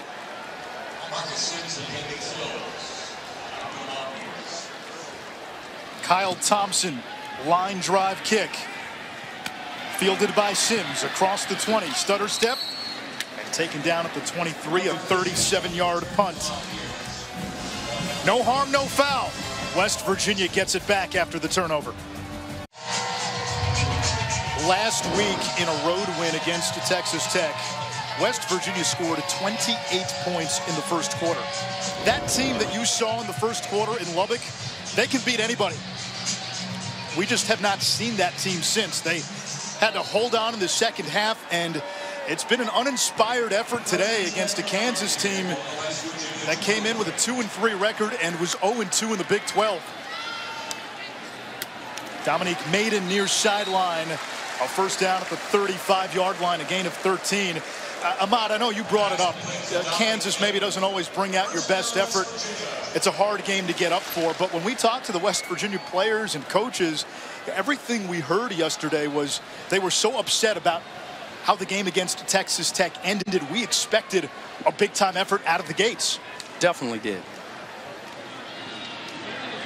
Letty Brown has a hole. And a first down across the 45, a gain of 11 for Brown. And I think to your point, at this point in the season, I don't think anybody's identity has been set. So you're still trying to discover as there's an injured man on the field. That's a big one. That's the center, Matt Jones. Oh, yeah, and they feel like he's just starting to find his stride there at the center back position. You never like to see anybody get injured as he's now hobbling around on the sideline. The one area Kansas felt they had an advantage against West Virginia, that nose tackle and that center position, the interior of that line. This time Brown breaks free and is tripped up by Tornaden, who may have saved the touchdown. 22 yards for Letty Brown. Now over 100 yards on the day. Yeah, and I'd look over there at Pooka Williams and say, hey, I'm the best freshman out here. Because this was a very tough and physical run. Great job of driving his legs through contact. And it's hard to tackle a back who moves that well and that strong with their lower half of their body. Brown wrapped up after a short gain. Chris Cotter in the studio. Guys, right after a short Sam Ehlinger run gave Texas a 14-point lead. Kyler Murray comes right back for the Horns. 77 yards. To Marquise Brown. How does that receiver get behind the defense? Now 31-24 Texas. Now the two top teams in the Big 12 in trouble. Oklahoma at the Cotton Bowl against Texas. West Virginia holding on right now against Kansas as Greer finds TJ Simmons. Sixth catch for Simmons. Guys, we saw the center, Matt Jones, exit the game, but Letty Brown also made his way off the field. And they're looking at that right lower leg. He's a little banged up right now. We'll see if he returns. Now we'll stay tuned. Brown has seemingly moved up now to be that number 2 back ahead of Martell Pettaway on the depth chart. Pettaway in the game on 3rd and 3. Greer was looking for Simmons, who slipped. And now Greer's got nowhere to go, escapes, picks up a block, and Will Greer, the improv for the first down. You wanted a little magic from Will Greer. There is. Yeah, this crowd is not booing the play. They're booing the fact that their Heisman candidate got mashed into the turf. And they're wanting a call here, and I'll be frank, I don't know how they didn't get one. His helmet comes off, and there's no flag, which means by rule he's got to come off the play for one play. He's got to come off the field unless West Virginia uses a timeout. But yeah, that was very close. And as he comes off the field, Dana Holgorsen is on the field, and he's barking at the officials. But what a Heisman moment. This is what I mean. Listen, for people that are at home and you go, well, they're not playing very well versus Kansas. Being a former Texas player, you go back and you look at the 2005 run for the Horns, they struggled to get out of Lawrence. Vince Young had to make a miraculous play for them to win that game. They go on to win a national title. Kansas is one of those teams that is difficult, but that play from Will Greer, let me tell you, if he wins a Heisman, you look back at plays like this, he's not even a runner. He just ran for a first down, extended the change. Expect to see a handoff here from the backup. Yeah, Jack Allison, the backup, the Miami transfer in the game. Because the helmet came off, Greer had to leave by rule for one play, and there is a run. Kansas knew it was coming, and Petaway is dropped in the backfield. Now that play should give this West Virginia team some juice. Roddy, I agree. The players talked about the sideline being dead in the second half last week. What's been the demeanor today? Up until that point, it had been a little dead in the second half, but Will Greer has definitely injected some energy here, not just amongst the guys in uniform, but the entire sideline down here is fired up over the fact that they didn't get a call there and the play that Greer made. Greer back into the game, and a strike to Marcus Sims, but incomplete. He could not hold on, and it's 3rd and long from the 21. And this is their 7th time in the red zone. Keep in mind, they've had 3 interceptions, all caught inside of the end zone. Here's the end of this play to see if it was a catch. Yeah, great call by the officials. And now the pressure goes back to Will Greer. You're back inside of the red zone again. He's made some mistakes down here. Can he put that S on his chest and pull the Mountaineers out of the muck they're in offensively? And a timeout from Kansas. Kansas. First of the half.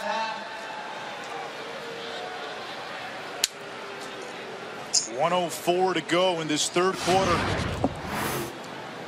West Virginia has won 4 in a row against Kansas, looking to stay unbeaten in the Big 12. As they're looking at this play. Yeah, I think that's going to be, did that ball hit the ground? I think that's the question. Or if it's an interception. Yeah. If the ball doesn't hit the ground. Oh boy, that would be Hassan Defense's 3rd interception. And the 4th takeaway this defense has had inside of the red zone. Yeah, I mean this is 21-yard line. I mean, pretty much the red zone, not officially, but for all intents and purposes. It was in the red zone. They had a tackle for loss on 1st down. But definitely, wow.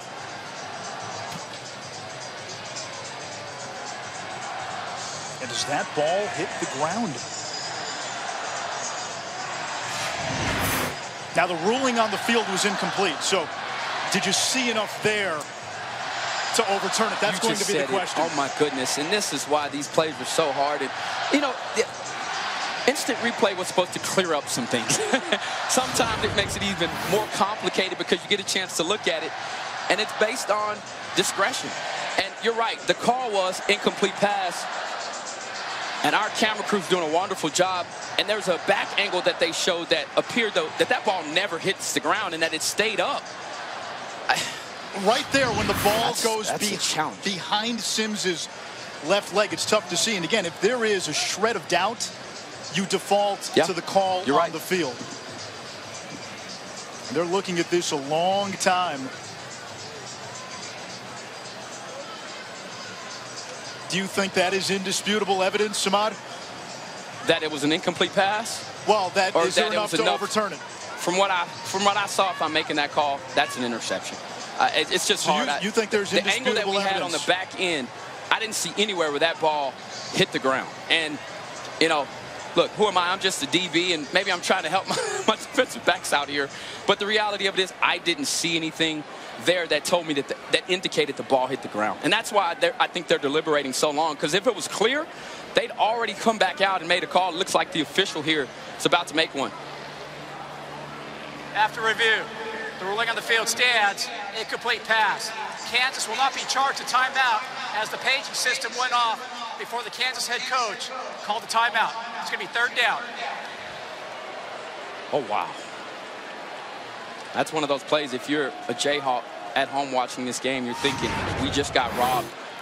I'm not so sure, Ahmad. I look at that and I say, I didn't see indisputable video evidence. And I think, again, could it have hit the ground or not? Sure, there's a possibility there, but wasn't indisputable. Now, what's indisputable is Martell Petaway picking up a 1st down on 3rd and 12. And that's a momentum swing now for West Virginia. That was smooth.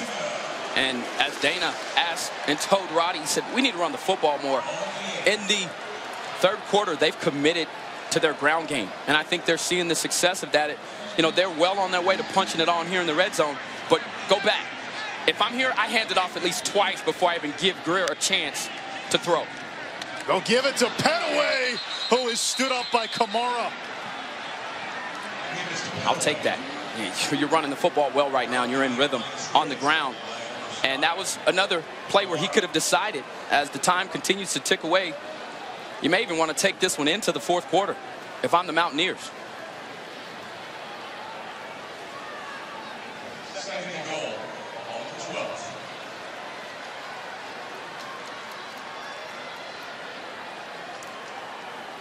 Greer to Petaway. Wide open touchdown, West Virginia.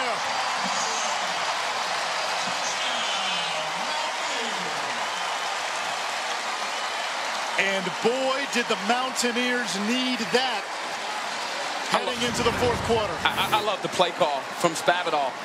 Dana said this. They're dropping numbers back. They only rush 4. So what do? Roddy, you know this. You go underneath. You pop them with that swing pass, and it worked to perfection. Well, Mont, I don't think they've thrown it to the running back down in the red area yet. They picked the perfect time to do it here.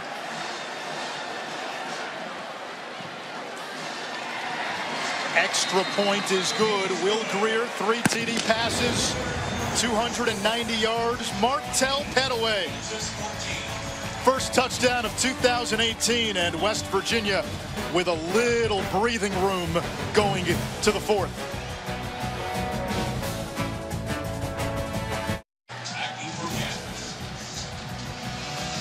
(28-14) West Virginia. We go to the fourth quarter.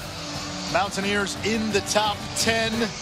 They might be the team to beat in the Big 12 after today, with Texas up 2 touchdowns on Oklahoma in the Red River rivalry. Alabama cruising in that one spot. AP Top 10 rankings brought to you by Capital One. Oklahoma and West Virginia picked to finish 1-2 in the Big 12. Kansas picked to finish last. Fair catch made inside the 5 by Rule. It'll come out to the 25. And here's Chris Cotter in the studio. Guys, we had a delay in Michigan because of weather, but they're underway in the big house. 10-7, Wolverines on top. Jay Patterson's going to roll out. Look at that Maryland player. Thought he had a pick. Instead, he gets run over by his own teammate. Ronnie Bell with the score. 16-7 right now, Michigan on top. Michigan State and Northwestern.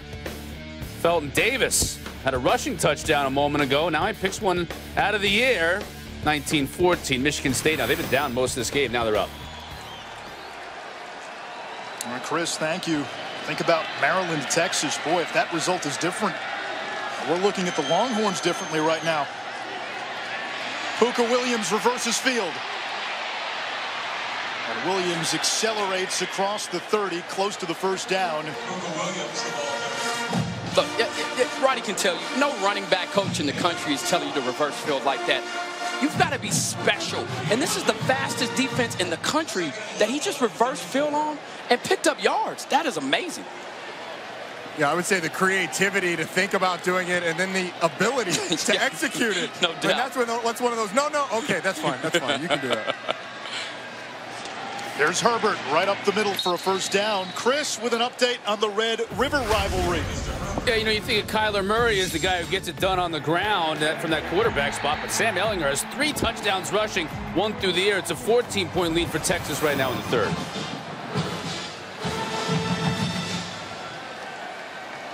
Ahmad, your numbers against Oklahoma in your career: 1 interception, couple of PBUs. What was your record? I was 2-2. And, you know, they beat us the year they went to the national title, and then in my senior year, it was a slugfest in Dallas. Not much for Herbert. And Anish, let me tell you, that interception, all interceptions are not created equal. That interception Ahmad had was a game-winning diving interception. Honestly, I wasn't sure that he had it in him, honestly. But after seeing that play, I had mad respect for what he did against the Sooners. You and the Oklahoma Twitter fans certainly didn't think I was capable of it, but I appreciate the love, my friend. I was surprised Roddy was the one that brought it up. I thought for sure you were going to bring that today. Oh, boy. Peyton Bender, the quarterback, started the first 4 games, did not start today and last week. Came on in relief of Carter Stanley. And do we have a delay of game, or did Kansas call a timeout? Before the delay of game, timeout, Kansas. Timeout on the field. Kansas with one timeout, facing a 2nd and 10 from its own 41.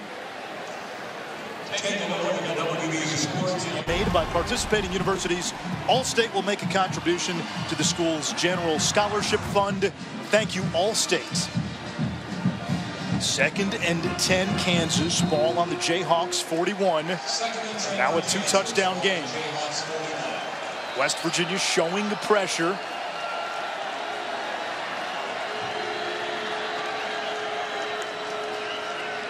A rush 3, drop 8. Bender in trouble, not very mobile.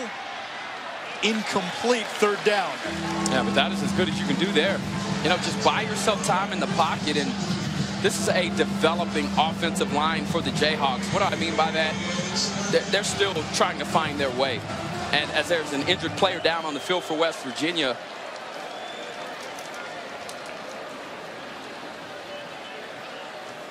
yeah, and that's a big one. Kenny Bigelow Jr., man, the USC transfer, he's been a man in the middle playing that zero technique for the Mountaineers. He went down last week momentarily as well. He's torn his right ACL 2 times.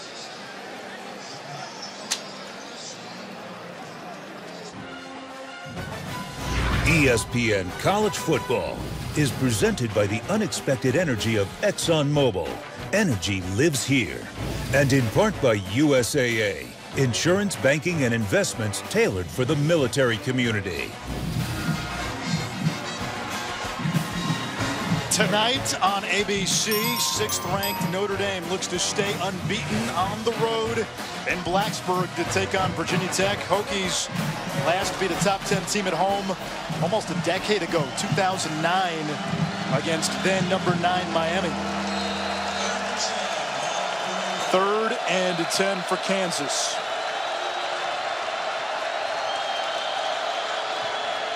Bender over the middle. He completes that pass to Steven Sims, who breaks the tackle and picks up a 1st down, a gain of 12. Sims 3rd all-time in receptions at Kansas, behind only Kerry Meyer and Desmond Briscoe. Look, I think they've got a decision to make if you're David Beatty and Doug Meacham, because Bender has come in and the spark he's provided is he can throw the football.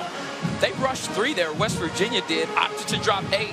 He found a tiny window to get it into their best wide receiver. Brilliant ball there from Bender.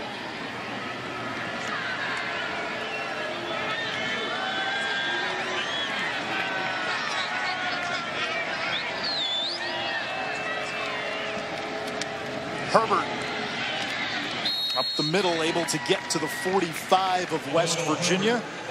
Chris Cotter again in the studio with an update. Got a really good game between Michigan State and Northwestern. Clayton Thorson has just been banged up really over the last couple of years. Might finally be healthy here. It's Cameron Green, 22-19, Northwestern on top, start of the 4th quarter. Wildcats looking for their 2nd win of the season.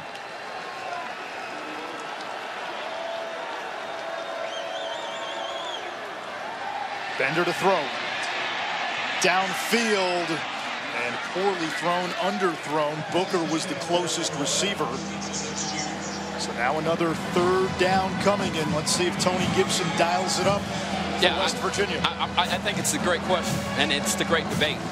From what you just saw him do on the previous 3rd and long, and you drop back 8, I say you heat up the pocket. You know he's an immobile quarterback with a big arm. Force him to make a decision quickly and tell your DBs and in the secondary to come up and make a play.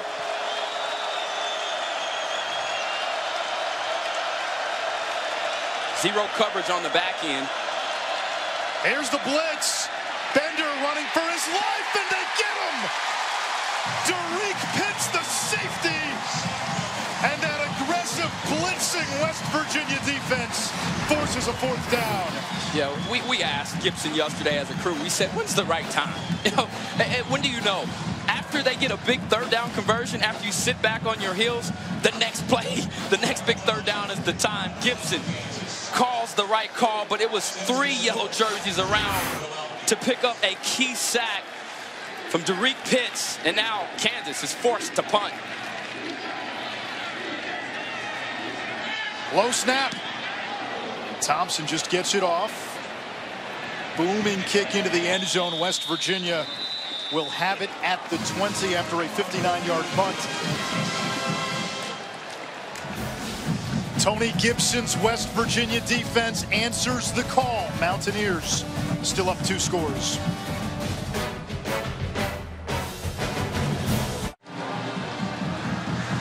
Mountaineers defensive coordinator Tony Gibson in the hat told us yesterday he feels empowered to be aggressive on defense because he knows his fail-safe is this potent offense being able to score. And maybe the play calling was a little conservative early in this game. You wonder how much of that had to do with the offense not being as productive. They were driving the ball, but the turnovers were there.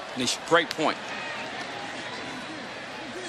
Kennedy McCoy around the edge for a gain of 4. Guys, this feels like one of those gut check drives for West Virginia. You want to see your offense come out, be able to assert your will both on the run and then putting the ball in the end zone to really put this ball out of reach.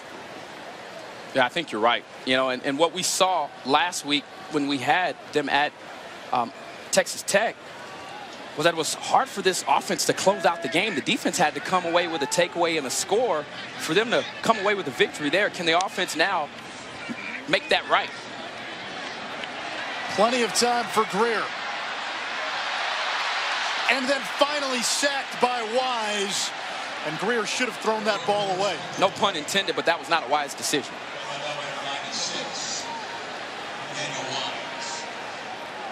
Wise, the Energizer Bunny on that defensive line. 2-year captain. Dad played in the NFL. Brother Dietrich plays for the Patriots. 3rd and 13 now for West Virginia. Petaway in the game.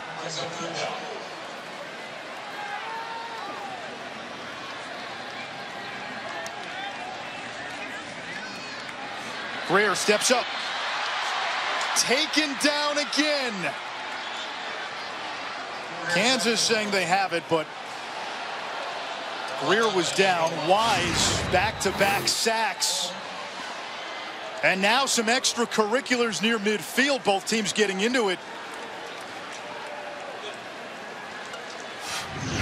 It'll be a 4th down for West Virginia. This Kansas team, give them credit. I don't think anybody gave them a chance today. Not showing any quit. And offensively, it's been a struggle. Defensively, they've made enough plays to keep this team in the ball game.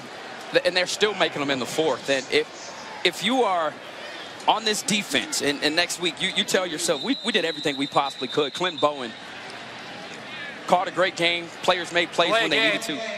Offense, 5-yard penalty, still 4th down.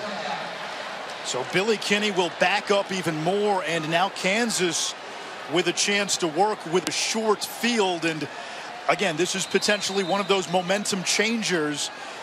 Kansas has had the play at a tilt momentum. They just have not been able to capitalize consistently off of those plays. Fair catch is made by Lassiter. He can't hold on to it. Who's got the football?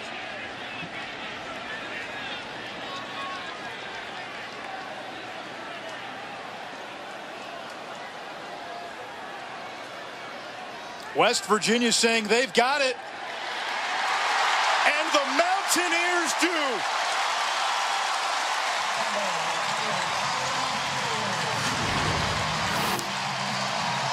So once again, instead of having a short field, the kick returner bumped the ball, recovered by West Virginia, 1st down.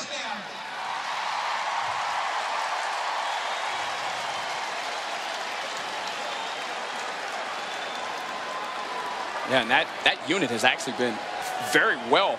And they played very well for the Mountaineers. They're 12th in the country. But that turnover could be the difference. Last week, you saw the defense bail them out. This offense, I mean. Now you come back and you make a play on special teams.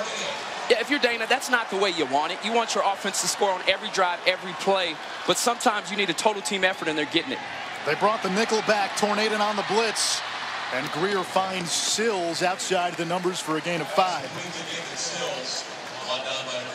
Yeah, now what do you do now? You know, they're trying to spread out that box, thin out those numbers, and that's why you see the quick screen to Sills, because Kansas has had some success against the run today. despite them rushing for 154 yards, when they've needed to make the stops, the Jayhawks have. McCoy ahead for a short gain. Another Red River rivalry update from the studio. Yeah, guys, Emmanuel Acho is already giving his game ball to Sam Ehlinger on this day because he is just torching Oklahoma. Another touchdown pass. He has 3 on the ground, 2 through the air. This one, a little Jordan Humphrey. It's all horns right now in the fourth quarter. Lil Jordan Humphrey. That's one of the best names in college football. And here in Morgantown, a big cheer went up a few moments ago when they flashed the score of Texas-Oklahoma. Gary Jennings, who led the Big 12 in catches with a first down reception, 21 yards. Wow.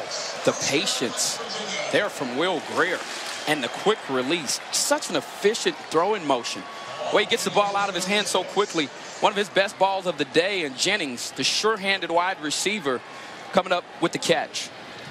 Greer north of 300 yards for the 14th time in 16 games as a Mountaineer.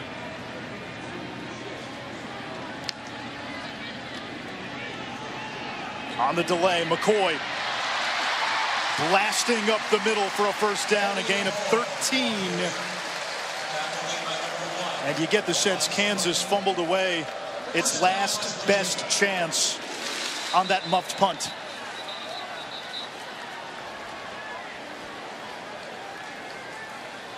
Jeremiah McCullough down for Kansas, slow to get up.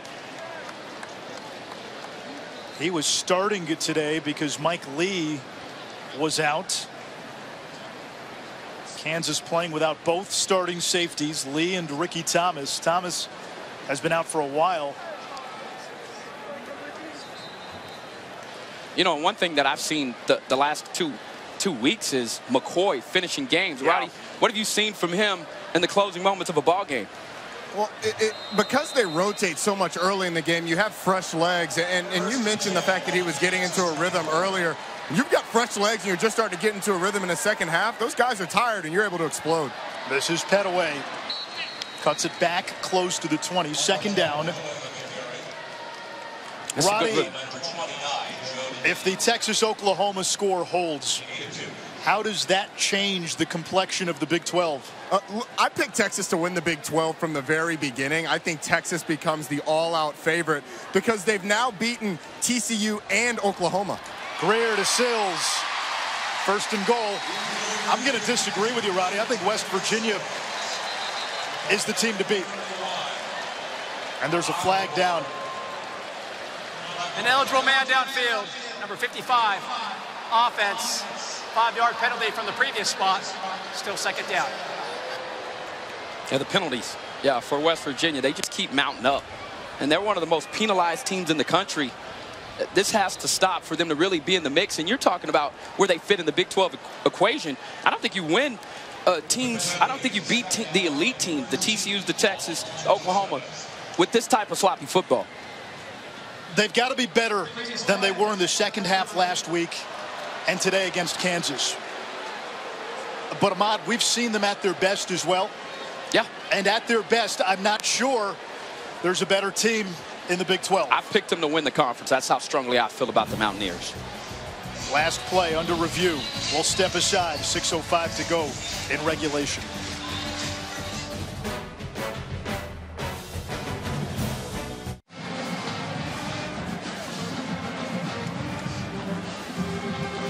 (28-14). The last play was looked at by the booth for a potential targeting on Will Greer. After looking at it, no targeting penalty was called. Greer is a defenseless player in the act of throwing that football, and the hit came from Keyshawn Simmons, but they felt it was not forcible contact to the head and neck area. Greer trying to spin out of trouble, but he can't. And he's dropped back for a loss. 5th sack by this Kansas defense, which has also produced 4 turnovers. Yeah, and I've said it before. I was fortunate enough my freshman year to watch Ricky Williams win the Heisman. And I'll never forget going on the road to Manhattan, Kansas. And they had 3 linebackers up for the Butkus. And Ricky Williams had 25 carries for 55 yards. and he averaged 1.7 with his long run being 7 yards. I don't think this disqualifies Will from the Heisman, but he's got to come back and be on fire down the stretch. Broken up by Hempstead, intended for Sills. If West Virginia holds serve and if they can find a way to win on the road against Iowa State and beat Baylor, which I think most people expect them to do, they're going to have to play a little bit better on the road next week in Ames. But if they get to November undefeated, West Virginia in November will be playing for a spot in the college football playoff. And Will Greer, with a big November, he's got a chance to win the Heisman. That's a great point. As Evan Staley will attempt a 49-yard field goal. This would be the longest make of his career.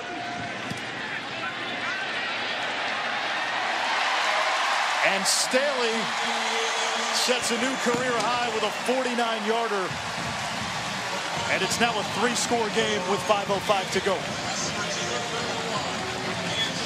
Will Greer today, 27 out of 40, 315 yards, 3 TDs, but he did throw 3 picks in the first half. And these were great plays by, of course, the Jayhawks, but this run here, I thought, separated him, and it allowed them to get going and score on this drive. That may be the play you look back on, and then the touchdown pass. Will Greer, like I said, he's still one of the best players in the country. I didn't think he played well after the first quarter of Texas Tech last week. He had a few plays, but he's got to find his rhythm again. And sometimes it's just between the ears. It's the confidence you carry.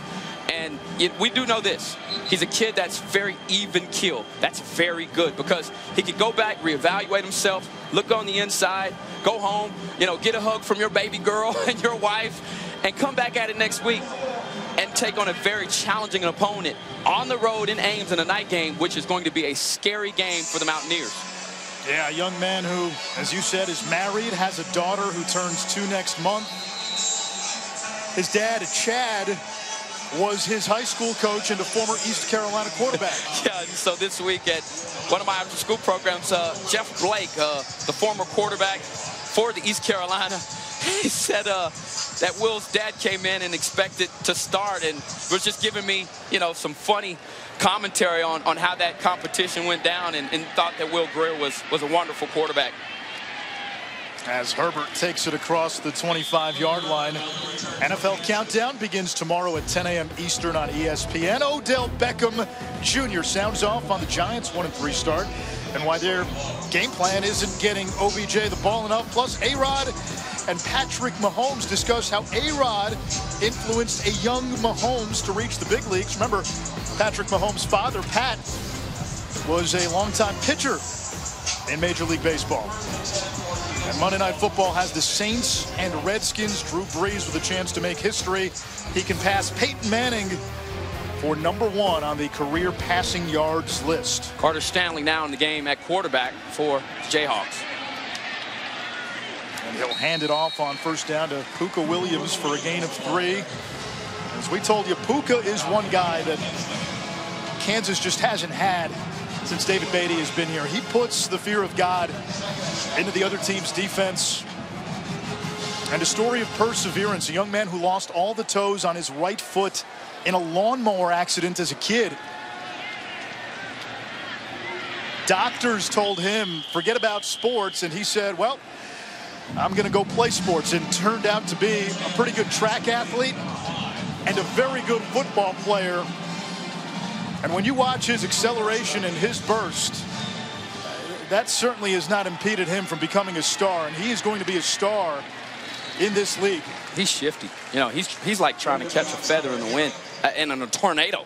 I mean, it's just incredibly difficult. And because of that, if we're talking about it and we're talking about it frankly, I believe David Beatty deserves an opportunity to continue to coach this young man at least for 1 more year. I know he's got a great reputation in the state of Texas.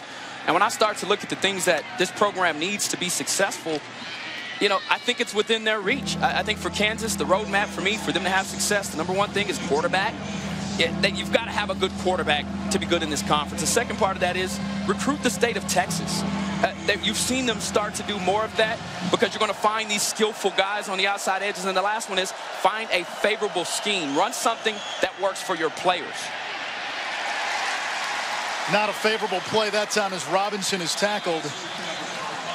Now the problem is Beatty has one Big 12 win since he's been the head coach. You've got a new athletic director in Jeff Long, and even if you show progress, you know, they've shown progress. After the play I don't was think over, it's an if now. Personal it's foul. not hypothetical. Unnecessary roughness. Number 77, offense. 15-yard penalty for the dead ball spot. The down counts. 4th down. I mean, I saw Kansas at the end of the year last year. I can attest that they have improved. And this is where the business side of college football gets tricky because, you know, I'm sure, you know, Roddy goes to Georgia Tech and Paul Johnson has done some great things for that program. But then the minute you start to slip a little bit, people are on you and they want you to lose your job. I think the process here, you give a guy maybe 5 or 6 years just because Kansas was not a place where he inherited a lot of talent or guys that were coachable. And so, look, you have to continue to make sure that if this program is going to thrive, get the right guy in place. I love his energy. I love the way he approaches the players. And I personally believe he deserves another shot. Turnover on downs for Kansas. Roddy, if you're Kansas, I think whether it's David Beatty again next year and beyond, or if you make a change, I do think whoever that guy is going to be needs time. Turner Gill didn't get the time. Charlie Weiss didn't get the time. And it's very easy to say, well, you missed on those hires. And there's a lot of evidence to support that. But when you look at, you know, programs that were down in the dumps like Duke and Rutgers and Temple, when they got it going, they gave their coaches time. You're exactly right, Anish. And I think a big thing for Kansas is going to be getting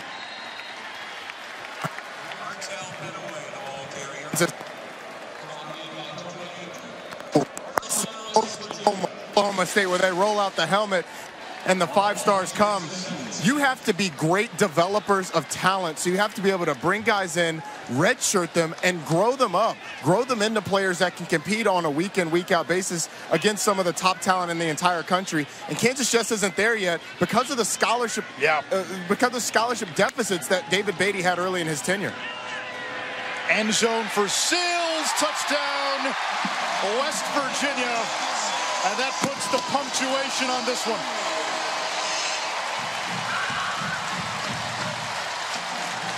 And if you're Greer, you did not have a good game today by your standards.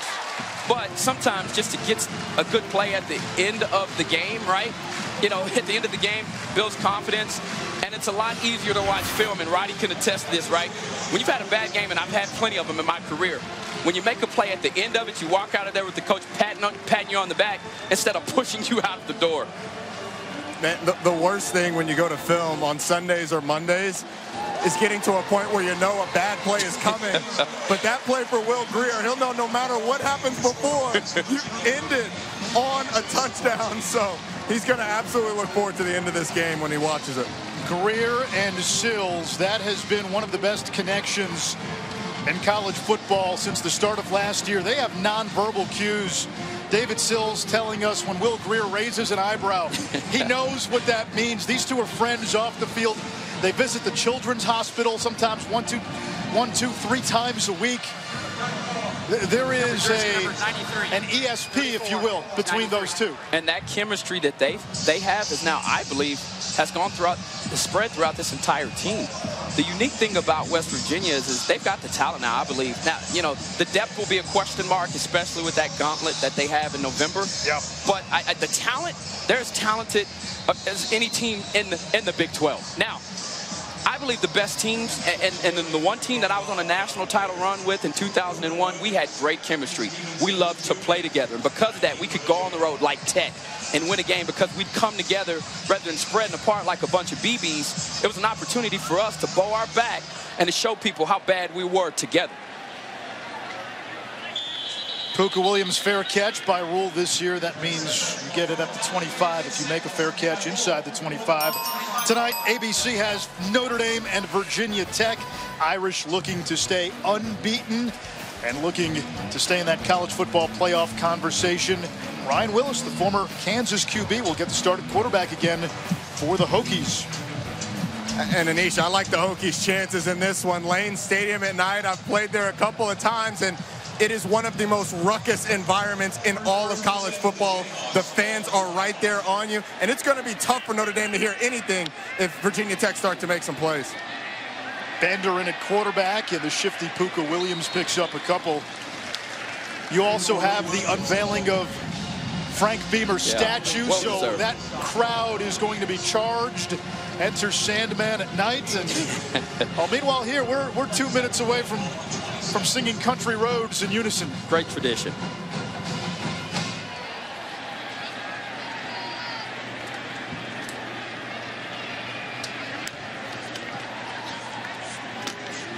Incomplete, third down.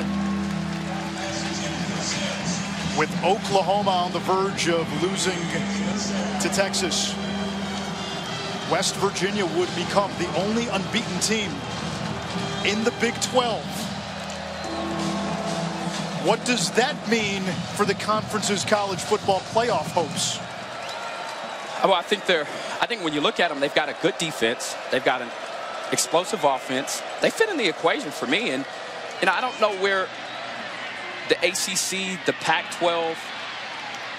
Is there margin for error for West Virginia? Because you do have a league championship game this year between the top two teams. So if West Virginia slips up, but then let's say they come back and win the conference championship, will that be enough to get them into a college football playoff this year? Here's the point I was trying to make is I don't know the gap between the ACC, the Pac-12, and the Big 12. And I think you've got to know that first, and you've got to play a little more football to determine how strong this conference is before you can really look at West Virginia and say they deserve to be in or they don't. But I think if you win the Big 12, you're going to have a shot. I still think the Big 12 is in third, fourth best conference, in my opinion.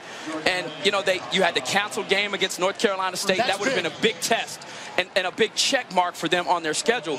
But look at that gauntlet of games in November, starting with at Texas, TCU, Oklahoma State, and then they finish off with the Sooners. That'll be where Will Greer and this team either wins a Big 12 title and a Heisman, or they either lose it. Well, Anish, honestly, what I think you run into is if you have a one-loss Big 12 champion, then you're going to run into, okay, what if you have a one-loss non-conference champion out of the SEC or the Big 10 like we saw last year? Or Notre Dame. Or Notre Dame. Absolutely. You're exactly right. So then when you start to measure that, that's when you're going to get into trouble. The surest way to get in is obviously to win all your games. Bender firing a strike downfield, another first down inside the 20. But yeah, if you're the Big 12 right now, with Oklahoma about to go down, you're riding West Virginia right now. West Virginia is the team you elevate. If you think Texas is the best team, Roddy, they still have that loss to Maryland, which doesn't help. But that loss to Maryland came in the opening game. If they reel off 12 straight, I think people are really going to forget about that and put them in. I don't know what Maryland's doing right now, but they're 3-1. And the Big Ten is open. I'm not saying that Maryland is great by any stretch of the imagination, but people that say that, I want you to hold on. They're 3-1, okay? They're 3-1. Trailing Michigan right now, 17-7, the Terps. Get a timeout, 12 seconds to go. And you get the sense David Beatty is trying to do something with Kansas here to get them out of Morgantown, but maybe on a positive note and another score. Yeah, and Gibson has not stopped coaching. Boy, he's in the middle of that huddle barking, and now Beatty, just trying to calm his troops down. If you're Kansas, look, there's no such thing as moral victories. I don't buy that. I don't believe in that. But I do. You can see improvement in losses, and I think that's where you start to really evaluate your talent, your team.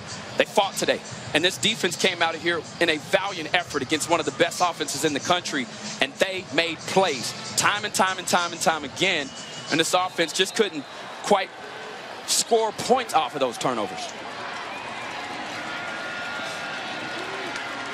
Final 12 seconds. Bender, end zone, nearly intercepted.